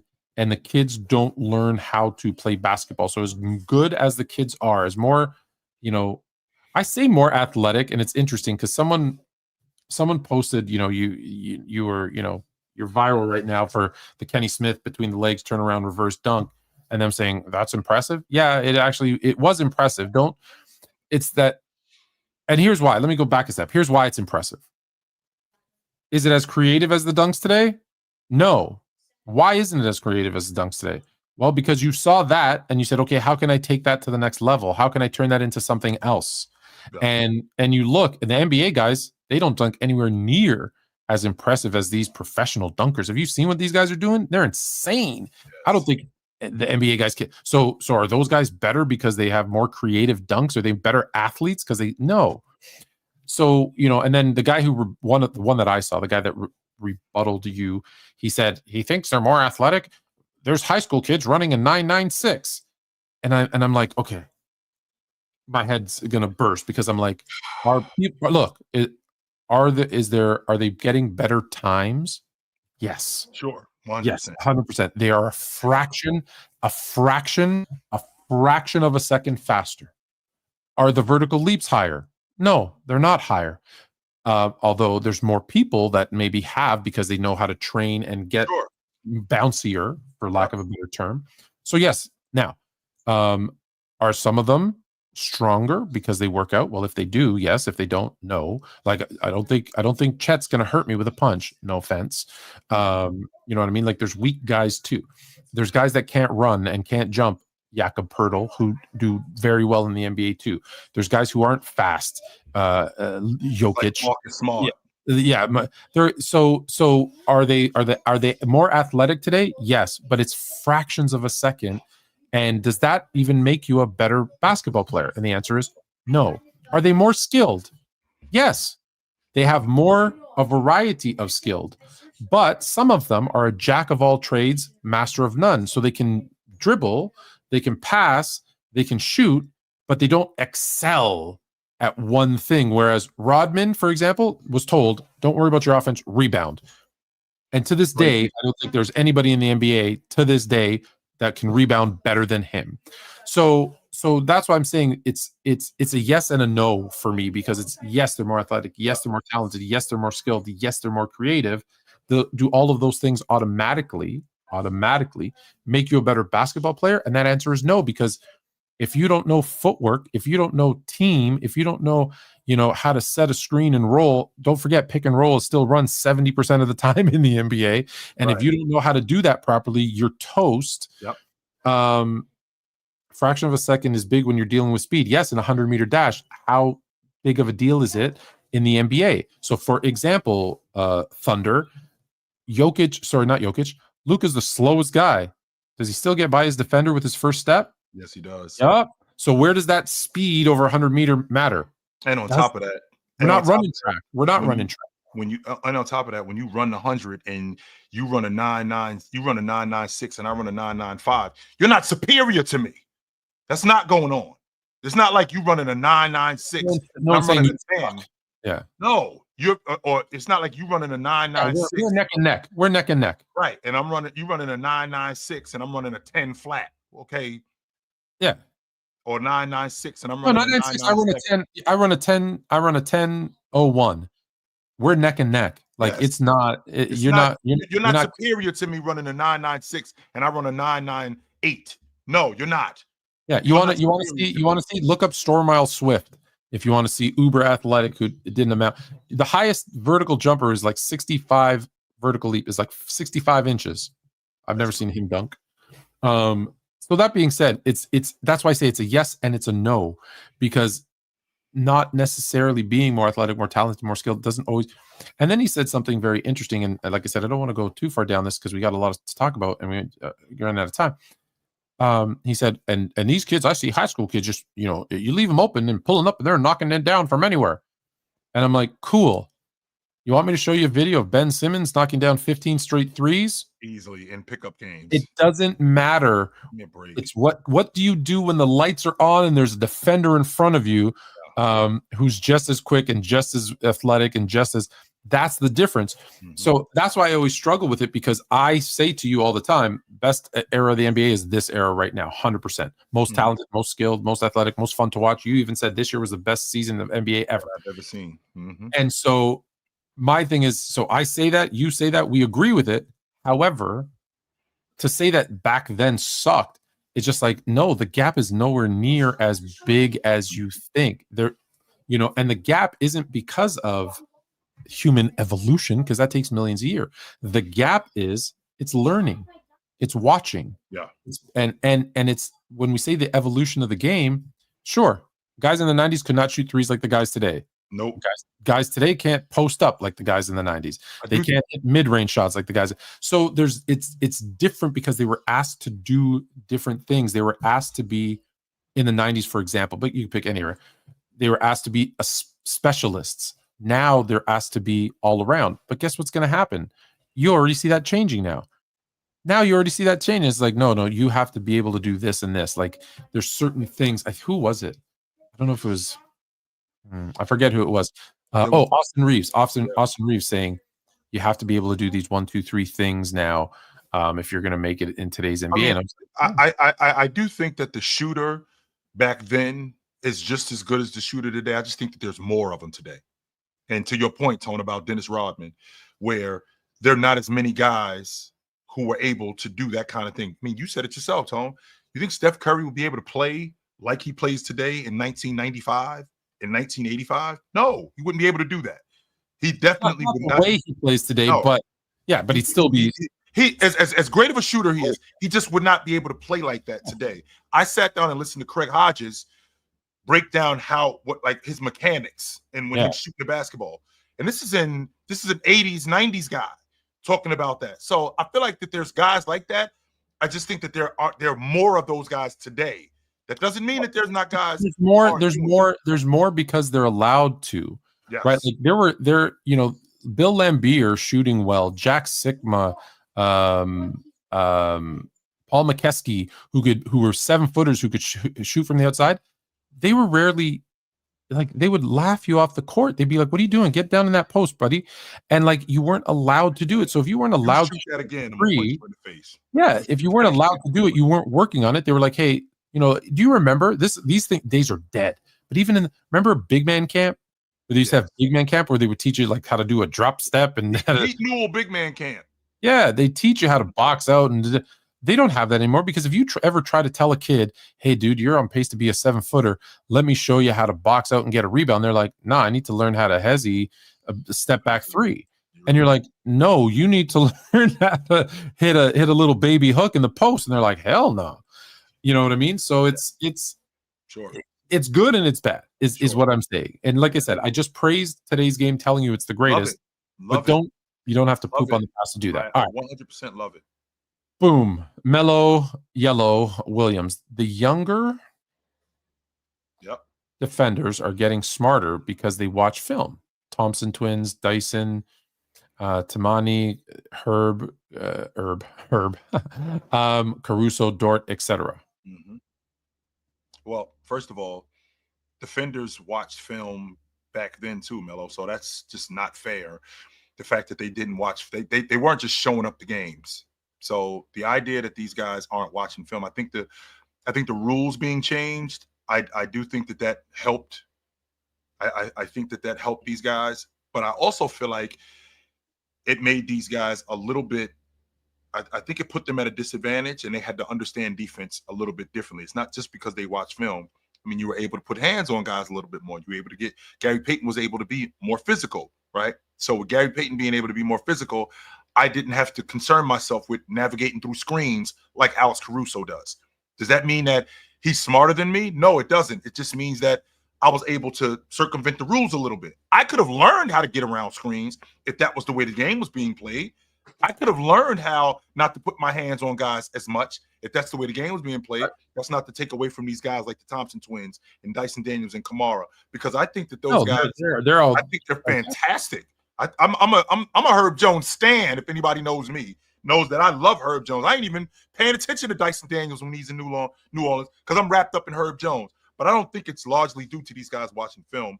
I think because of the rule change, and I think that the fact that these guys are able to recognize defenses, I think it's because they're able to recognize defenses and able to play within the rules that are today. I think that's what makes them such a great. I feel like that's what makes them such great defenders, and just what they're able to do. So I do love the fact that I can marvel at these guys, if I'm being honest with you, right? I do love the fact that I can watch Amen Thompson and see this guy and go, yo, I think he's going to be a future. Well, he already made he made the all-league defensive team, first team this season. And I love that about him. But with that being said, looking into the future, watching him, figuring out how much better he's going to be, like, yo, this guy's going to be even better once he actually learns how to play defense. Because if I'm being honest, Tone, I think a lot of the stuff that Amen Thompson is doing right now, I think that he's doing a lot of it on instinct. I think he's learning the game. I'm not going to argue that point. I 100% believe he's learning the game. But I feel like in 5 years, I feel like in 6 years, he's going to look back at his 20-year-old self, his 21-year-old self, and go, I didn't know nearly as much today. Of course. I didn't know nearly as much back then as I know today. I didn't understand angles back then like I understand today. I didn't understand how to use my quickness. He's going to be a much better defender learning the game today. Way better. Well, I'll tell you this, Max. If every channel you go to, there's spammers, it might be you. And back to this point is, I think there's definitely people, in any era that watch more film than others, and that's why they're good at what they do, right? Like, yeah, I agree with you. I think those young guys are watching a lot of film, and they are learning how to play defense in today's NBA with today's rules. Yep. But that's, what's to say that, the great defenders of the past, the great shooters, that they all watch. And look, and some don't. Some just rely on their natural athleticism and whatever God-given talent, and they don't work on it. And those are the guys, they set apart the difference between. Oh, and I hated watching myself on tape. I hated it. Oh, I loved it. Oh, I hated watching myself on tape. There was times when I would watch myself on tape and I would have to turn it off, because I'd watch myself just watching the play and I'm like, what are you doing? And I'd rewind it and I'm like, why aren't you involved in that? And I'm yelling at the screen like he can hear me. Oh, I hated watching myself on tape. I did. I loved it. My favorite was when it was the top angle down looking at me. All right, we got that eye in the sky. It's got a good angle. Let me see. Is it a movie or I want to get to this for sure, because this dude has never been right in his life. Ever, Tone? Ever. Never. He's never. And yet there's a first time for everything, right? What did they say? Even a broken clock is right 2 times a day. Does this? It's timeout. Everyone's allowed to call timeout. Love it. Is this about? Hold on. Let me do it. New rule for the NBA next season. Take of the year. Thank you, Wild. Take of the year. This is binding. Yes. This is binding. And guess what? It'll be fixed within a week. The moment any player on the court does this. The moment they do that, it's a review. And if you don't have a review, it's a technical foul, just like calling a timeout. I love it. Even though it's coming from Jesus himself, every year he just looks more and more like Jesus. I love it. I love it. It's fantastic. Yes. That and Nick Wright says some wild stuff, right? I mean, I'm one of those people who, I mean, I say some wild stuff too. His name is Nick Wrong. Let's be correct. Yeah, I've said some wild stuff, but when I heard this, the first thing I thought, Tone, was when you called it when you do this, the first thing I'm thinking is timeout. Yeah. Timeout. No matter who called it, you said timeout. Okay. So he called timeout. Well, we can't wave it off. You don't have any timeouts, right? I saw you do this. You called timeout. So that's you don't have any timeouts.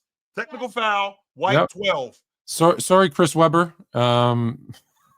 Michigan. There it is. You called the timeout. So if you immediately, and yes, I definitely want to take it to that extreme, Tone. Yes, 100% I want to take it to that extreme. Because when I see these guys in the first quarter, we're in the first 5 minutes of the game.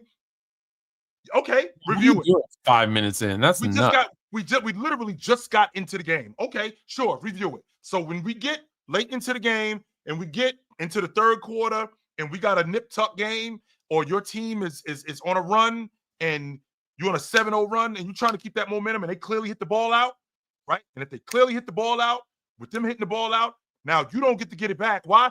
Because you don't have any more of these. And when you do this, right? When you do this, you're asking for a challenge, which you don't have. Technical foul, white 12, kills the momentum. Nick is 100% right. Now, let me ask you this. Sure. If that's your second technical, do you get thrown out of the game? Goodbye. Yep.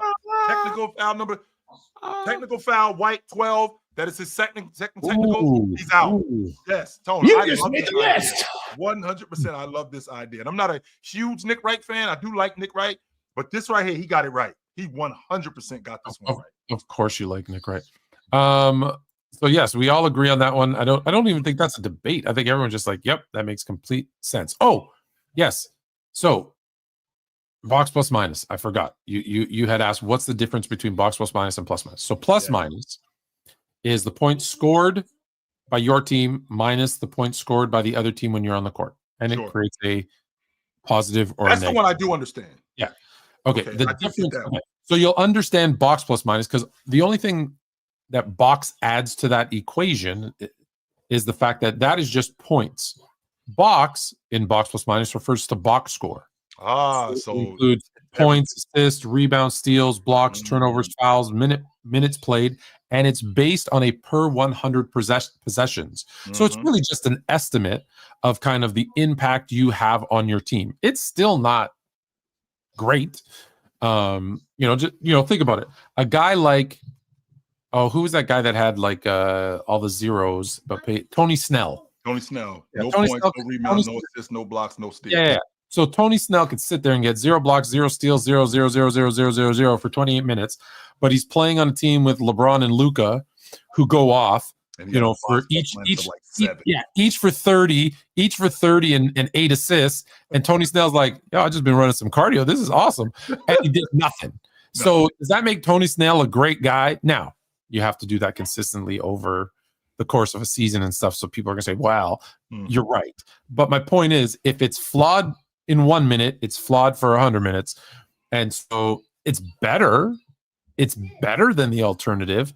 And that's why I appreciate advanced stats. It's because none of them are good, but at least they're trying to get to that point where they are. Like they tweak them and change them and whatever. So I can get with that because I've never been a fan, Tone, of just sitting on the sideline. Nope, that's wrong. Nope, that's wrong. They're actually making some effort to enhance the game. I can get with that. Okay. I always tell everybody in business. If you're going to come to me with a problem, you better have at least one idea of a solution. Don't just come to me and say this doesn't work. How are you going to fix it? Okay, right? Because anybody can sit there and whine and moan and bitch that this doesn't work. I don't like it. Cool. How would you fix it? I don't know. That's your job. You're the boss. I'm like, no, get out. Nope. President Obama used to say that all the time. If you got ideas, bring them to the table. Otherwise, be quiet. Exactly. Otherwise, be quiet.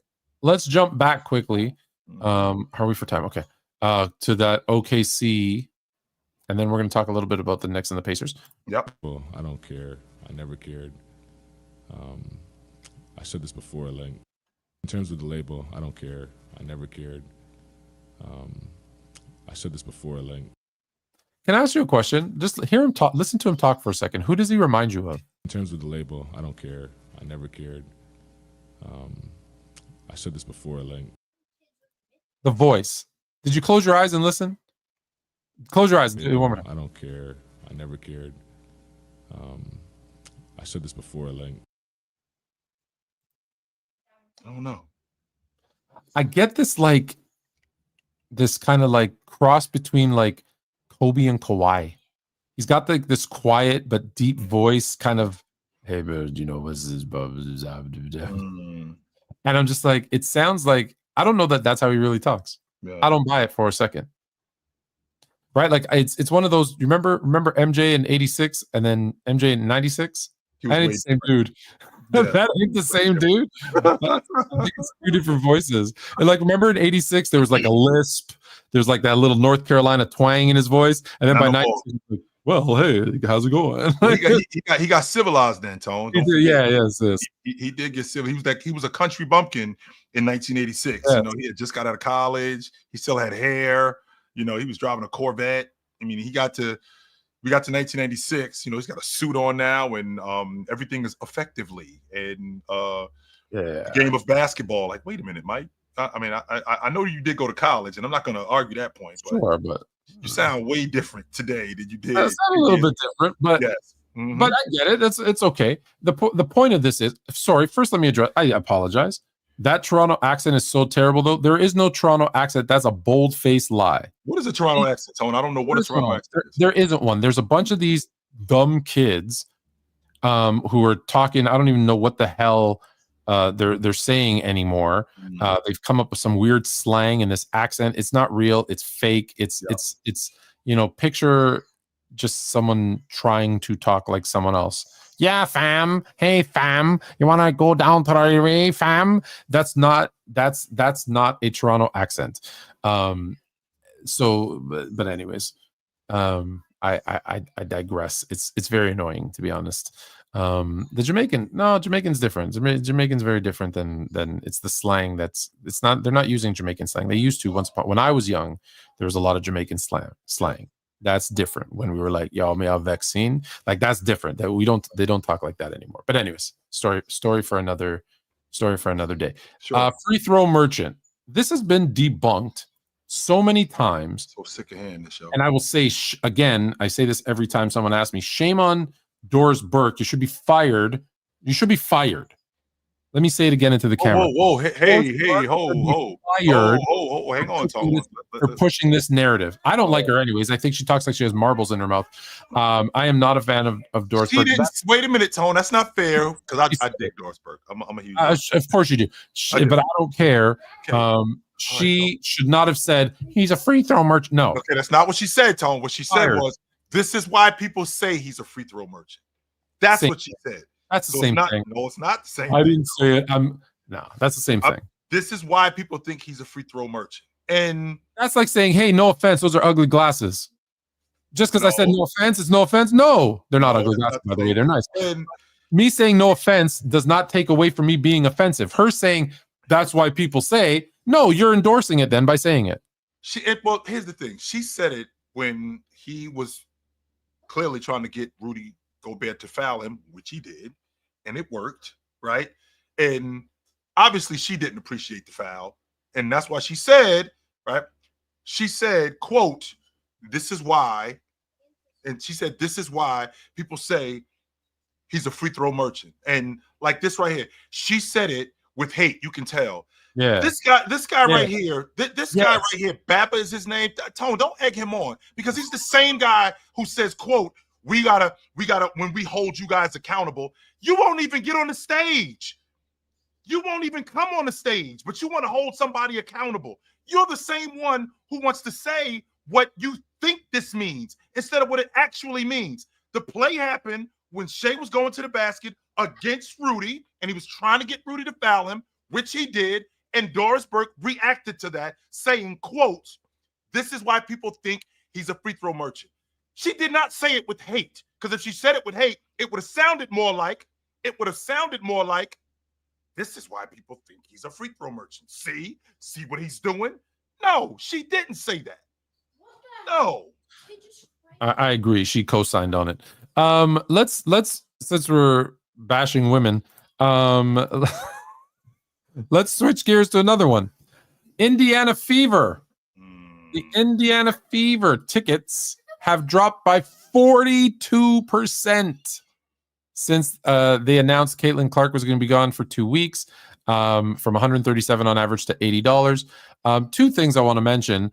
I saw some person on Twitter say it's too bad she didn't tear her ACL so that she'd be gone forever, which I think is crazy to wish an injury on someone.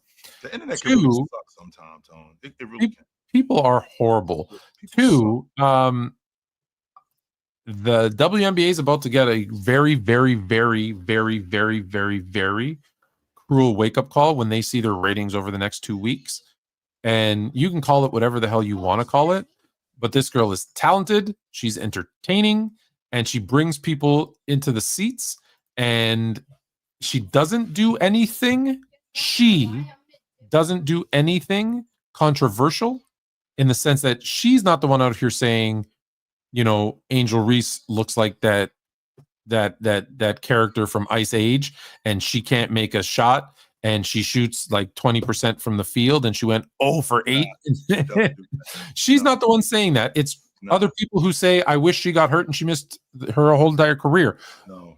We ignore those psychopaths because the more attention you give them, the more that they talk. You ignore those psychopaths. They're about to see their ratings drop, and they're lucky that it's only for 2 weeks because they are the stupidest business I've ever come across in my life. Tone, you're a businessman. 42%? Like what? How significant is that for a business? It's unheard of. Michael Jordan wouldn't have had that effect. 42%. I mean, LeBron James didn't have that effect. With Caitlin Clark, if I'm not mistaken, my brother, who works in business, he's a banker. We call these people the showstoppers. That's who Caitlin Clark is. She's a showstopper. When she's gone, the show stops. When she's around, the show is on, 100%. But when she's gone, nobody wants to watch. And to your point, why can't we just accept the fact that we got somebody in the league that's drawing attention to the rest of you guys? Why can't you just be happy about that instead of the idea that, well, the only reason why she's here is because she's this. I'll say it. The only reason why y'all paying attention to her because she's white. The only reason why y'all blowing her up is because she's white, which is ridiculous. But it does have some effect. And the reason why it does have some effect is because it is in middle America, which is where a bunch of white people are. And you, WNBA, you are trying to get people to come watch you. Because I can tell you right now, those arenas, those WNBA arenas, when Caitlin Clark is on the floor in Indiana, there isn't a seat in the house, Tone. There is not one seat in the house. No, they did a thing with the Chicago Sky last year. It was Mace and Cameron, and they were like, watch the Chicago Sky's attendance: 7,000, 7,000, 5,000, 7,000, 5,000, 7,000, 17,000, 5,000, 7,000, and they're like, oh, what was the 17,000? Oh, that was the day the Fever were in town. Oh, shock, right? It's guys, like, do you imagine, like, Jamel Hill, who I love, who's been on when I was doing the Coach in AK with Hugh Jackson, she came on and was a great guest, right? Like, I like her. However, when she says stuff like, they don't hate her, and why did this? And well, yeah, they do. They didn't do this to Magic and Bird. You didn't have these conversations with Magic and Bird. You think everybody was nice to Magic and Bird? Yes. The advertisers, the league knew who was buttering their muffin. Like, they didn't let the rest of the league shit on these dudes. Like, just think about it. It was 10 years later, I want to say, maybe 9, before Rodman and Isaiah were like, oh, if he was a black dude, they would have called him just another good player. It's because he was white that they hyped him up. That took 9 years for someone to come out and say that, because they waited till they made their money, got and grew. In 87, that was 9 years later. Okay, so that's not. So for someone to come in as a rookie, and let me remind people of something. and the number varies a little bit because it's how people identify, I guess. Over the last decade, America's about 65, 70% white. You're a business. You sell to your job is to sell to 100%, but you're not going to piss off the majority, like 70% of the people. That's dumb. That's not, again, you know me. I speak strictly on business. I don't care purple, orange, green, yellow. I don't give a crap. Yes. I care about, I do care about green. That's that's the one color I care about is green. I don't You don't care about where it's coming from, though, Tone. If I was Indian, if I was Puerto Rican, if I was black. Let me say, I do care where it's coming from in the sense that, illegal and stuff, but I mean, I don't care. If I'm an actual consumer where I'm giving you honest business. Don't care. You don't care that I'm from India. You don't care that I'm from Pakistan. You don't care that I'm from Lithuania. You don't care about that. You don't care that I'm from Jersey City. No, because I'm bringing you actual business. And when I bring you business, and when they do that, it helps them. Just imagine. Can you give me a list of 3 people that you've heard Wilt Chamberlain compliment? No, I can't. Because he never really did it. No, he didn't. And here's the one thing he said positive about Michael Jordan before he passed. So this was late 90s. It was one of the last things that, interviews he was in. He said, everyone in this league should thank him because he's going to make them, and he has made them, a ton of money. Him signing that $30 million contract, right, is setting the bar for everybody else. There wouldn't be 30, 40, 50, soon to be $60 million contracts a year. Tone, if it wasn't for that one. Next year. Yeah, I know. 76 million. It's going to be 35% of the team's salary cap. For 76 million next year. And none of that happens without Jordan. If Jordan says, hey, no, keep me at my 4 million, 5 million, I'm good. They would have kept him there. It's years. I've had 20 years before you get to 30 million. Yes. Because, if I didn't have to pay, if I didn't have to pay Mike, then I don't have to pay you. You know what I mean? That would be the owner's mentality. But instead, it was like, I had to pay him 103% of the salary cap. Okay, I got to pay the next guy too. In fact, Tone, not only do I not have to pay him, I wouldn't even think of asking for no kind of bread like that if you didn't pay him. I wouldn't even think that thought wouldn't even cross my mind. But the fact that you did do that, wait a minute. Well, what I'm getting paid, if you could pay him 30, you could definitely pay me more than 2. You can definitely pay me more than 3. I might not get 35 like him, but I can get more than 3. This little ass bit of money that you paying me, when you paying him 30, you can do better than that. News, no news. I think it's news, Tone. And the reason why I think it's news is because we talk a lot about these guys in the league being quote unquote soft. Now, I know Russell Westbrook is not soft. Okay. I know that for a fact that Russell Westbrook is not soft. But do we give these guys enough credit for playing through injuries like they do? Are these guys a lot more beat up? Now, there are some people who are going to say, they're making a ton of money, so it shouldn't matter. This is my body. And so we're clear, I'm not going to play pro basketball for 22 years. LeBron James, Steph Curry, Kevin Durant, these guys are the exception. The majority of us are not going to play 18 to 22 years. No, we're not. If I'm lucky, I'll play 10 years. If I'm lucky. Yeah. And in that process, the average player plays like 4 years. So it's right.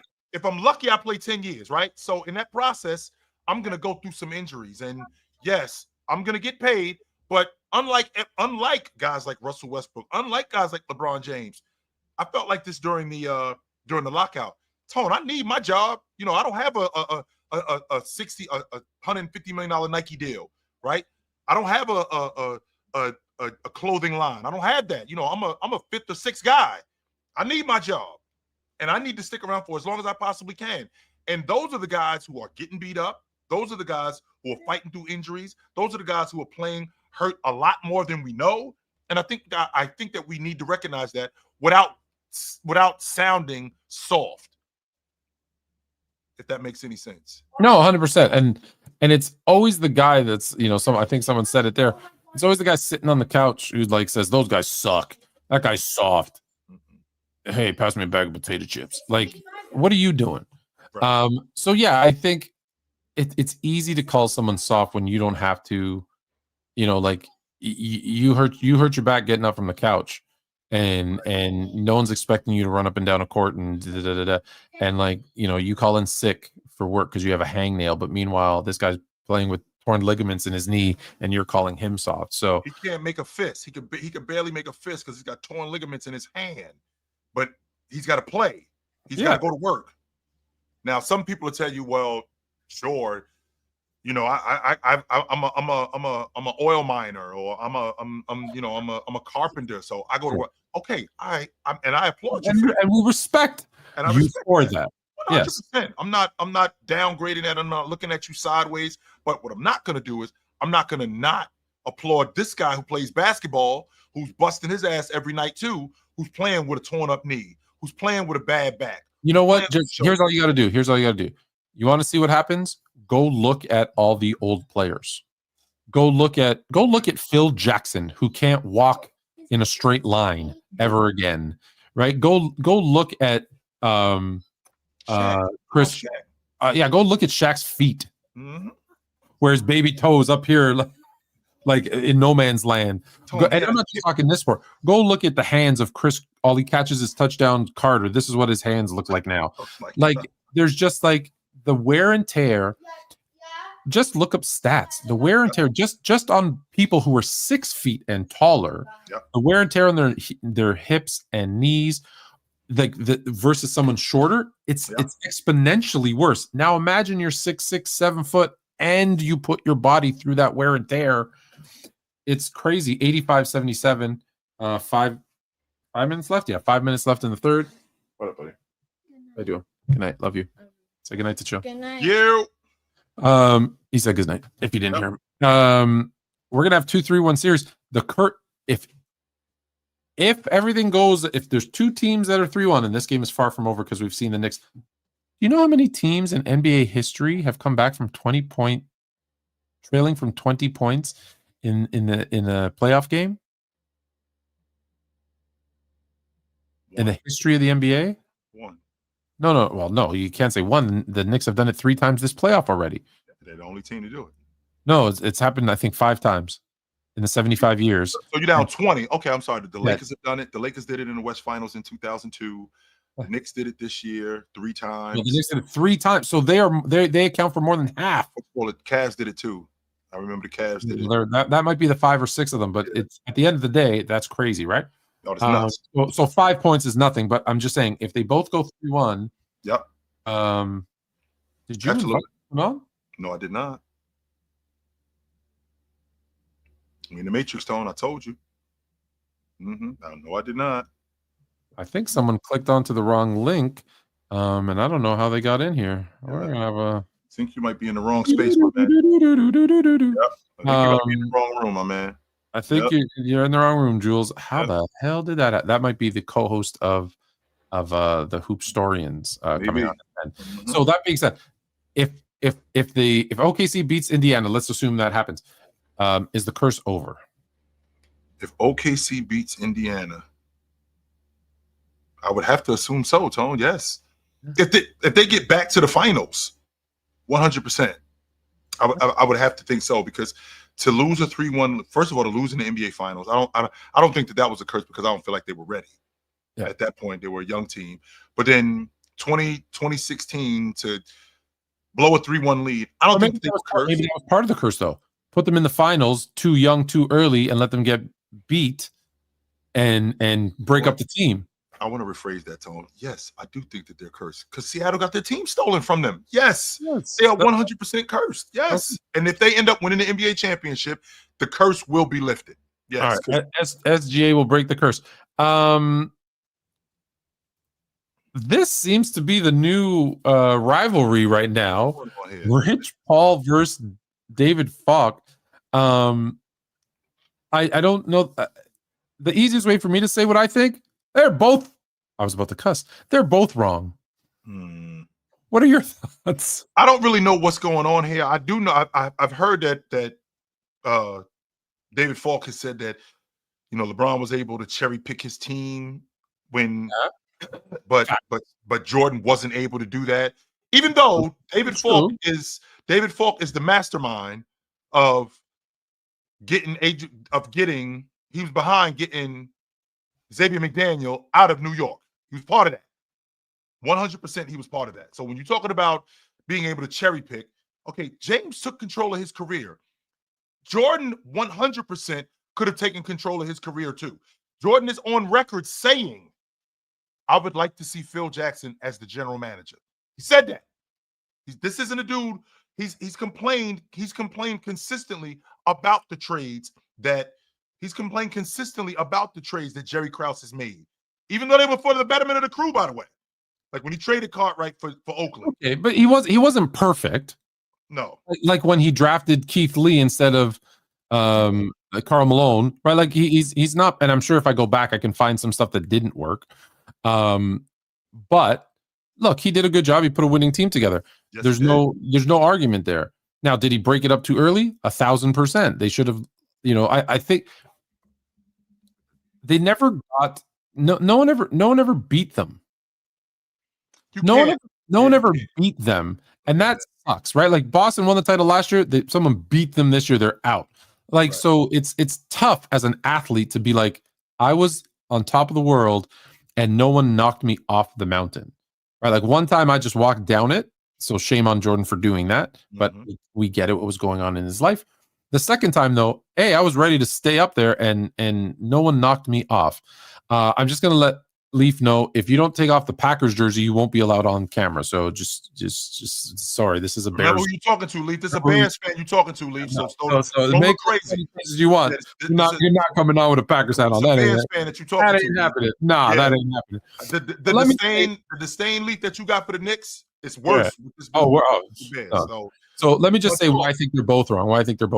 Rich Paul is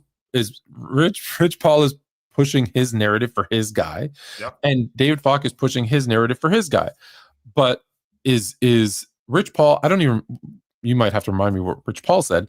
Is what he said 100% false? No, there's probably some truth to it. Is what David Falk saying 100% false? No, there's some truth to it. Like there's a video that I got sent, and I haven't replied to it yet. Oh, there we go. See, now you can come on. In 1 second. Is there some truth to what he said that he got to cherry pick his teams to make it easier to win chips? Well, yeah, there is some truth to that, because would he have won in Cleveland? No. So he went to Miami. Was that an easier situation to win than Cleveland? Yes.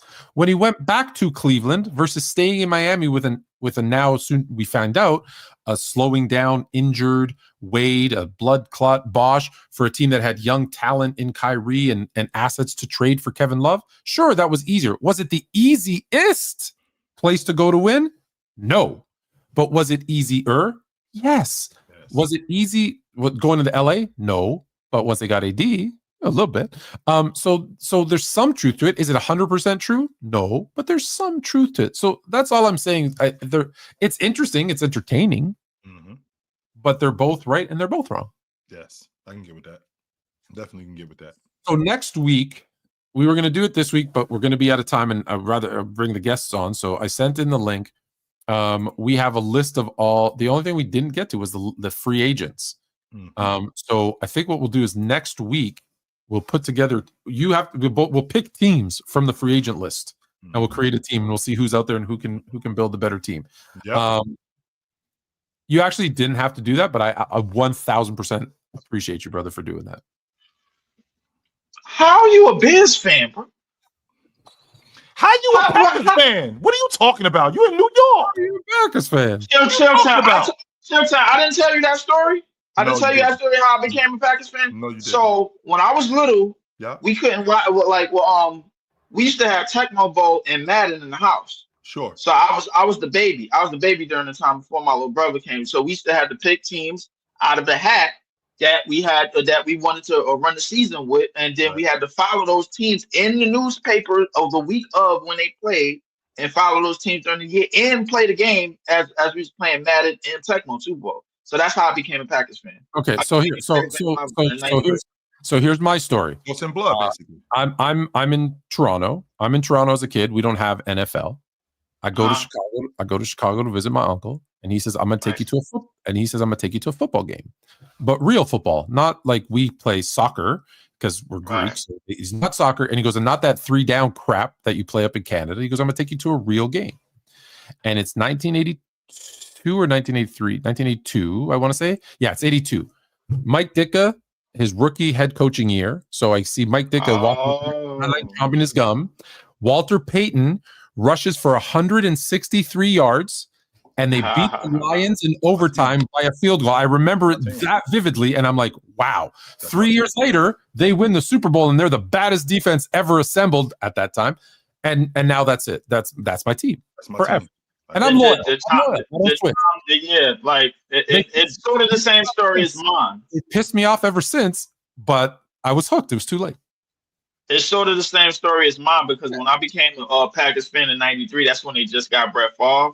Like maybe like a year before, and then a couple of years later they won the Super Bowl. Y'all spoiled 40 years of Favre and Rodgers. Y'all spoiled. You telling me that as a Laker fan? Well, fair enough. You know how I became a Laker fan? I don't think I want to know this story. Oh, check this out. Say similar to yours in Toronto. No basketball team, obviously, in '79. So the only games that you got to see were Boston or Laker games, and you pretty much had to pick: are you going to be and Bulls? I guess you could, and Sixers. Those were the 4 teams that you'd ever see. And so you either picked. My cousin goes, which one do you want, the Lakers or the Celtics? And I'm like, well, show me. And one's green, and I don't like the color green in those days. I love green. And I went, oh, purple and gold. Let's go there. And that's how I picked it, strictly based on the colors. And then I got mad. Wait, hold up. Great, yeah. You a businessman, you don't like the color green? I don't buy that. I wasn't a businessman then. Now, I would have made a completely different choice now. Probably. I mean, well, either choice you wouldn't have made, you would have been spoiled anyway. But I was laughing my ass off at the title of the show. I know Chilltown didn't bring this shit up, bro. Like LeBron can't stop lying. Question mark. You allowed him to do this too, bro. I don't even tell him. He doesn't even know until he comes on. I know you don't tell him, bro, because he probably looking at this shit on his own channel. He's like, I trust this dude, and this is what he do. Like, hey, come on, man. Talk to this dude right here. You didn't do it because you on LeBron hook, line, and sinker. So I already know you didn't do the shit. So I mean, look, but as far as the playoffs go, well, I need to get to what you were saying about OKC, but like, what qualifies as a curse? What qualifies as a curse? Yeah, bad luck. Spring of bad luck. Yes, does it have to happen often, or was it? Yes. Is this, whatever can go wrong goes wrong. And how often has it happened to OKC in the past? They've been in the league since what, 09? OKC showed up to Oklahoma in 08. 08, right. So in the past 17 years.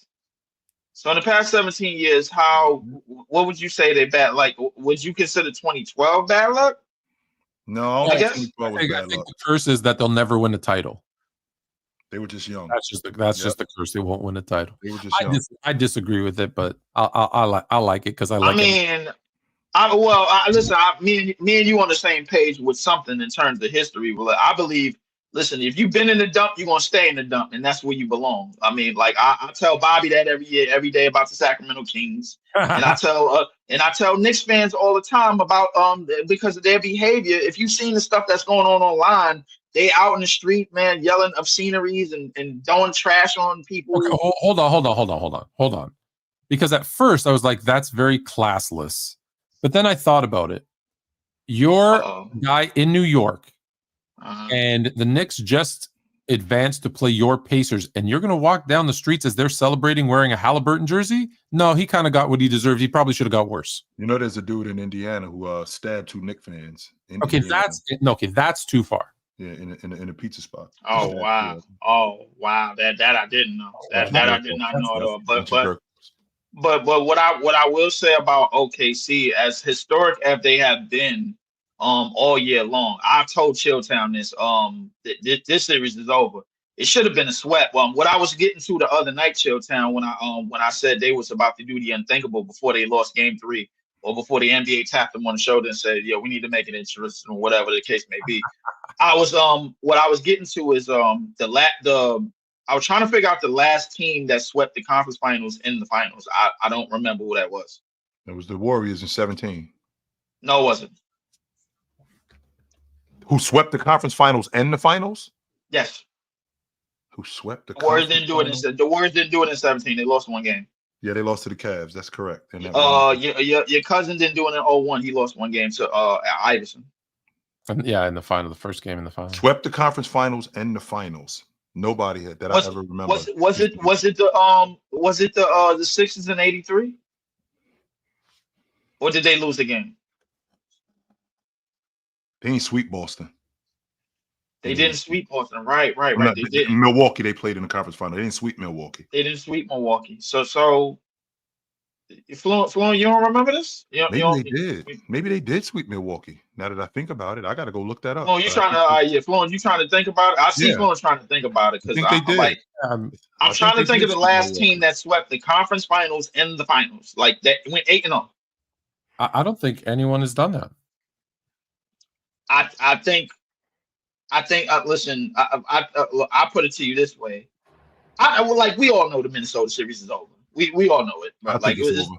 I do. I think. Yeah. But I think this Minnesota series is over. But I think Minnesota was historically great this year. The other three teams don't measure up to them. I don't know how. There's no way you can convince me. And I told Chilltown the other day, you can't convince me that they 40 points worse than the Timberwolves on any given night. You can't convince me. So everything that they done last night, and they reconnected the defense. Chet got a lot of blocks, this, that, and the third, man. I think they played incredible. Goddamn SGA was looking like T-Mac in the last 13 seconds against San Antonio last night. That shit was ridiculous. I couldn't believe. But what do y'all think is going to happen to this team in the near future? Because I don't really see them keeping this team together, even if they do win the championship. They'll be together at minimum through another next year. Season. Yeah, they'll be together through next season because I think. Okay, so before I go, so we looking at J-Dub is getting a supermax because he was on All NBA team and an All Defensive team. He's still on his rook deal though, so that deal doesn't end. It won't kick in for a couple of years. Yeah, right. Don't kick in. Okay, so Chet is gonna get a rookie max because he was. I think he finished with second. Still got 2 more years left on his deal though. Okay, and you just signed Hartenstein to extension. You still Caruso to extension. Yes, sir. Lou Dort just made first team all defense. That doesn't matter with supermax deals though. All right, but he is going to get some money though. Yes, he is. For Shai, hold on for a second. In '89, they did not sweep the Bulls. They beat the Bulls in 6 games. Fahad, they did not sweep the Bulls. No, they did not. But anyway, and the Warriors didn't. And the Warriors in 18. The Warriors didn't play the Jazz in 18. They played the Jazz. Didn't they go 7 against the Rockets? They played the Jazz in 17. They went 7 against the Rockets in 18. Against the Rockets in the 71, and at the 71 Bucks that's lost. Never happened actually. I was going to say 71 Bucks lost 1 to the Lakers. Yeah, they lost to the Lakers. Yeah, they lost to the Lakers. They lost to the Lakers. To get down to just to get down to what I think is going to happen. I think this CBA is really, really hard to plan. Like, I think that the team that's going to start winning multiple titles, they're going to have to do it to the extent on what they're going to have their money influence. You might agree with this, to where they're going to have their top 3 players with the money that Steph Curry was getting in 2015. He was getting $11 million. Like, they got lucky with that though. That's not something. I think that has to happen. Yeah, I think that's what has to happen for a team to start winning multiple titles before they start putting everybody on the payroll. Yeah, what's gonna have to? Well, no. Yes and no. What I think, and this is, I think we talked about this a little bit last week. There's one of 2 things that can happen. So you have to be a team right now that has 2 stars, and you have. So I use Boston because they're the good example. You have your 2 stars in Tatum and Brown, and you have a contract like that $30 million Porzingis deal and that $10 million Sam Hauser deal, and you put those 2 together, especially because the $30 million is expiring, and you trade it for someone who's making 40, so that's your 3rd star, and they're all young enough, under 30, whatever, and they can be, now you can create a super team that has an opportunity to win multiple titles. The other way you're going to do it is how the Warriors did it, which is through the draft, but getting that superstar player who is unexpected. Like Curry was undervalued because he didn't peak fast enough. So they got him on a longer term deal pretty cheap in comparison. And so they were able to, that's why they were able to afford KD, because he was having the ankle injuries. They signed him to the extension and then he got better and then they had the money and they were like, oh, cool. And so that wouldn't, let's be honest, they just got lucky. So but I think that's what has to happen. You need a player who doesn't come in his rookie year and play great, which is, a blessing and a curse, I guess. Yeah, but I think that's what has to happen in order for a team to start repeating. Now, before I go, I wanted to get to the Boston situation because me and Chill Time, we spoke a little bit. Now, after this year, when this season is over, it's almost a guarantee that Drew Porzingis is out. It's almost a guarantee. Can we say that? If anyone will take him, because like I said, that $30 million expiring, absolutely they should move him. Right. All right. So Porzingis and Drew are probably out. Now you still got Tatum. Tatum's probably gonna sit out the year, if I had to say, because this is Achilles injury. And now you got Jaylen Brown. What? So now with he's gonna be out for a while too. By the way, he got the meniscus. Jaylen Brown. Jaylen Brown got a meniscus, right? Yeah, he got a meniscus. But he should be back. He should be ready in by next season. Season, right? He should be ready by the next season. Good luck with that. All right.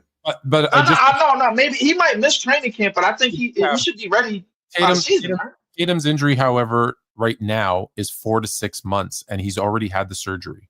Tatum? Yes, it's 4 to 6 months. Again, if it goes perfect. So if you give him 8 to 10, that still takes you to like Christmas. So he could be ready by like All-Star break. So there's a if they're doing well, don't be surprised if he comes back. It used to be 10 to 12 months. That has changed now. Wait. I think Kevin Durant he threw a monkey wrench in that because when we think about Achilles, bro, like we got to be really, really, really delicate with Achilles injury. Bobby, what's going on? Because I feel like when we got Kevin Durant, we allowed that year to pass. You know what I'm saying? So even though he was at the age that he was at, I still feel like Tatum is coming into 27, 28. I want to say 27, 28.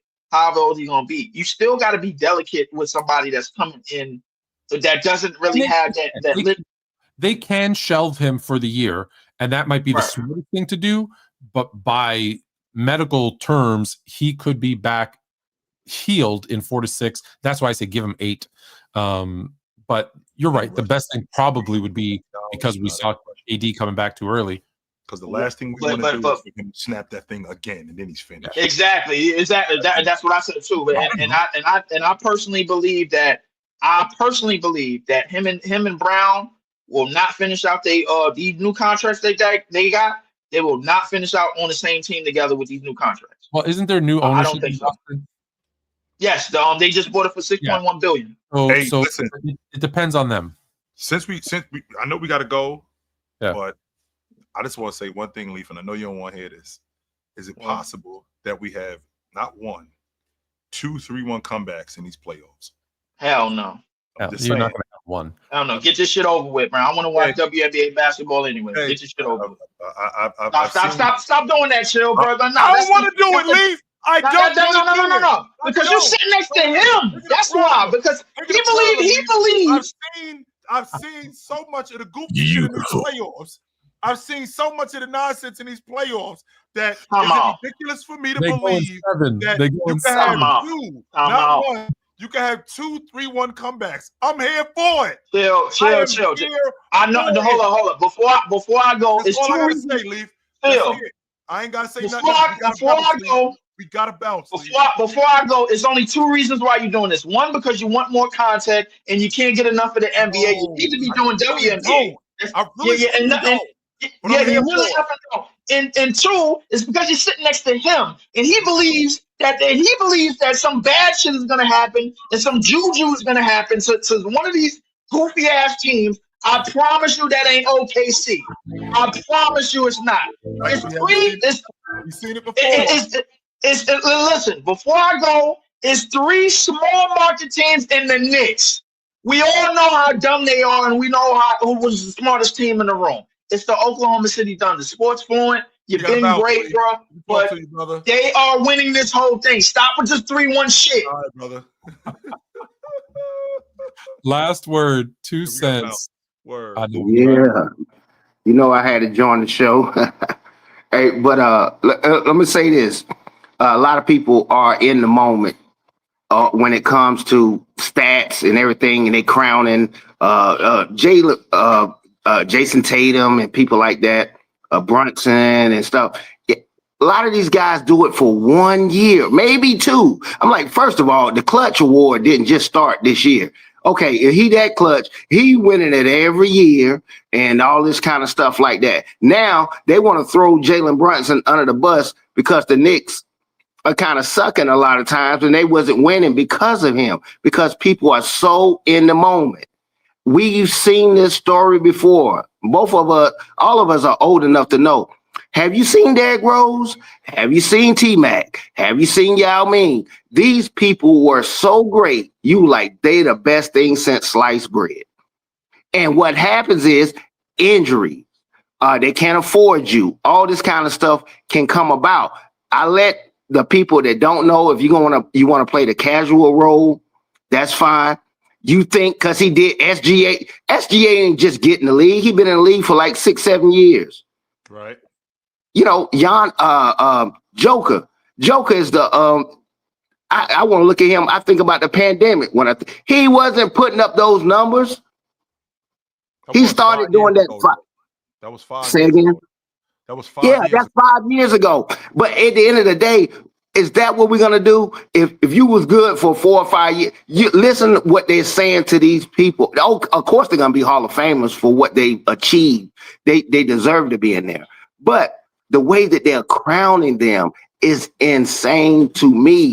I'm like, the same thing back in the days. Since we was doing the same thing, we was talking about Kobe Bryant. Is Jordan good in year 5? We was doing that with these dudes. We was doing the same thing with Shaq. He's the next Jabal. And when they went to the finals in '95, we was doing the same thing with them dudes. And they gone. But one thing that I can say, right? Look, ain't nobody still ain't past Michael Jordan on that level. When you seen the amazement, and you can go back to when y'all were talking about Pet and stuff. I'm like, man, I can't even talk about Pet because I know how cold he was, but nobody knows. So I have no reference point to even let you understand what it was like to do this or to see that. Yeah, it's a different era. So I'm let them have their moments. Hey, Siakam's the best and Brunson's the best. Anybody, they can overrate them very quickly and crown them. And then when they fall off, it's like the social media age. You're the person today. You're a t-shirt. That's what you are. You a t-shirt. You a flavor of the month. I can get with that. That's because we live right now, because we got parity, because we don't have a dominant team in the league, because we don't have a competition to that dominant team in the league. We got a bunch of different teams doing that. I think that's the era that we live in. But since, unfortunately, brother, we way over time, my man. I definitely want to talk to you some more, but we way over time. But it was good to talk to you, brother. We appreciate it, my man. Absolutely good to talk to you. No doubt. I catch you, bro. No doubt. Appreciate you, brother. Yep. We're gonna go watch the last minutes of this Indiana game. Let's hope they don't. Yes, we are. To the Pacers. Do not, please. I will say this, though. I will say this. What Sense was bringing up in the sense that, he has a good game, he's the best ever. He has a worst game, he's the worst ever. And that's why I say it. That's why I don't rank guys in my all-time list until it's all what you call it, Tone. I literally just saw a meme of Julius Randle and Anthony Edwards in Home Depot uniforms. There you go. But literally in a couple of weeks ago, quote, Anthony Edwards is the best young player in the game. Yeah, that's what I heard. So good break, man. But y'all know what it is when y'all see us. Every Tuesday night, me and my man Tony Tone, we do it right here on the Sports Fluent Network and the Chill Town Hoops Network right here on YouTube, Fluent and Chill. You know where to find us at. We will see you guys soon. Until then, put on a suit, drink water, don't drink and drive. Hey, man, call your mother. When's the last time you talked to your mother? Call your mother. We will talk to you guys soon. But until then, take it light. Take it. Absolutely, man. Good to see you guys.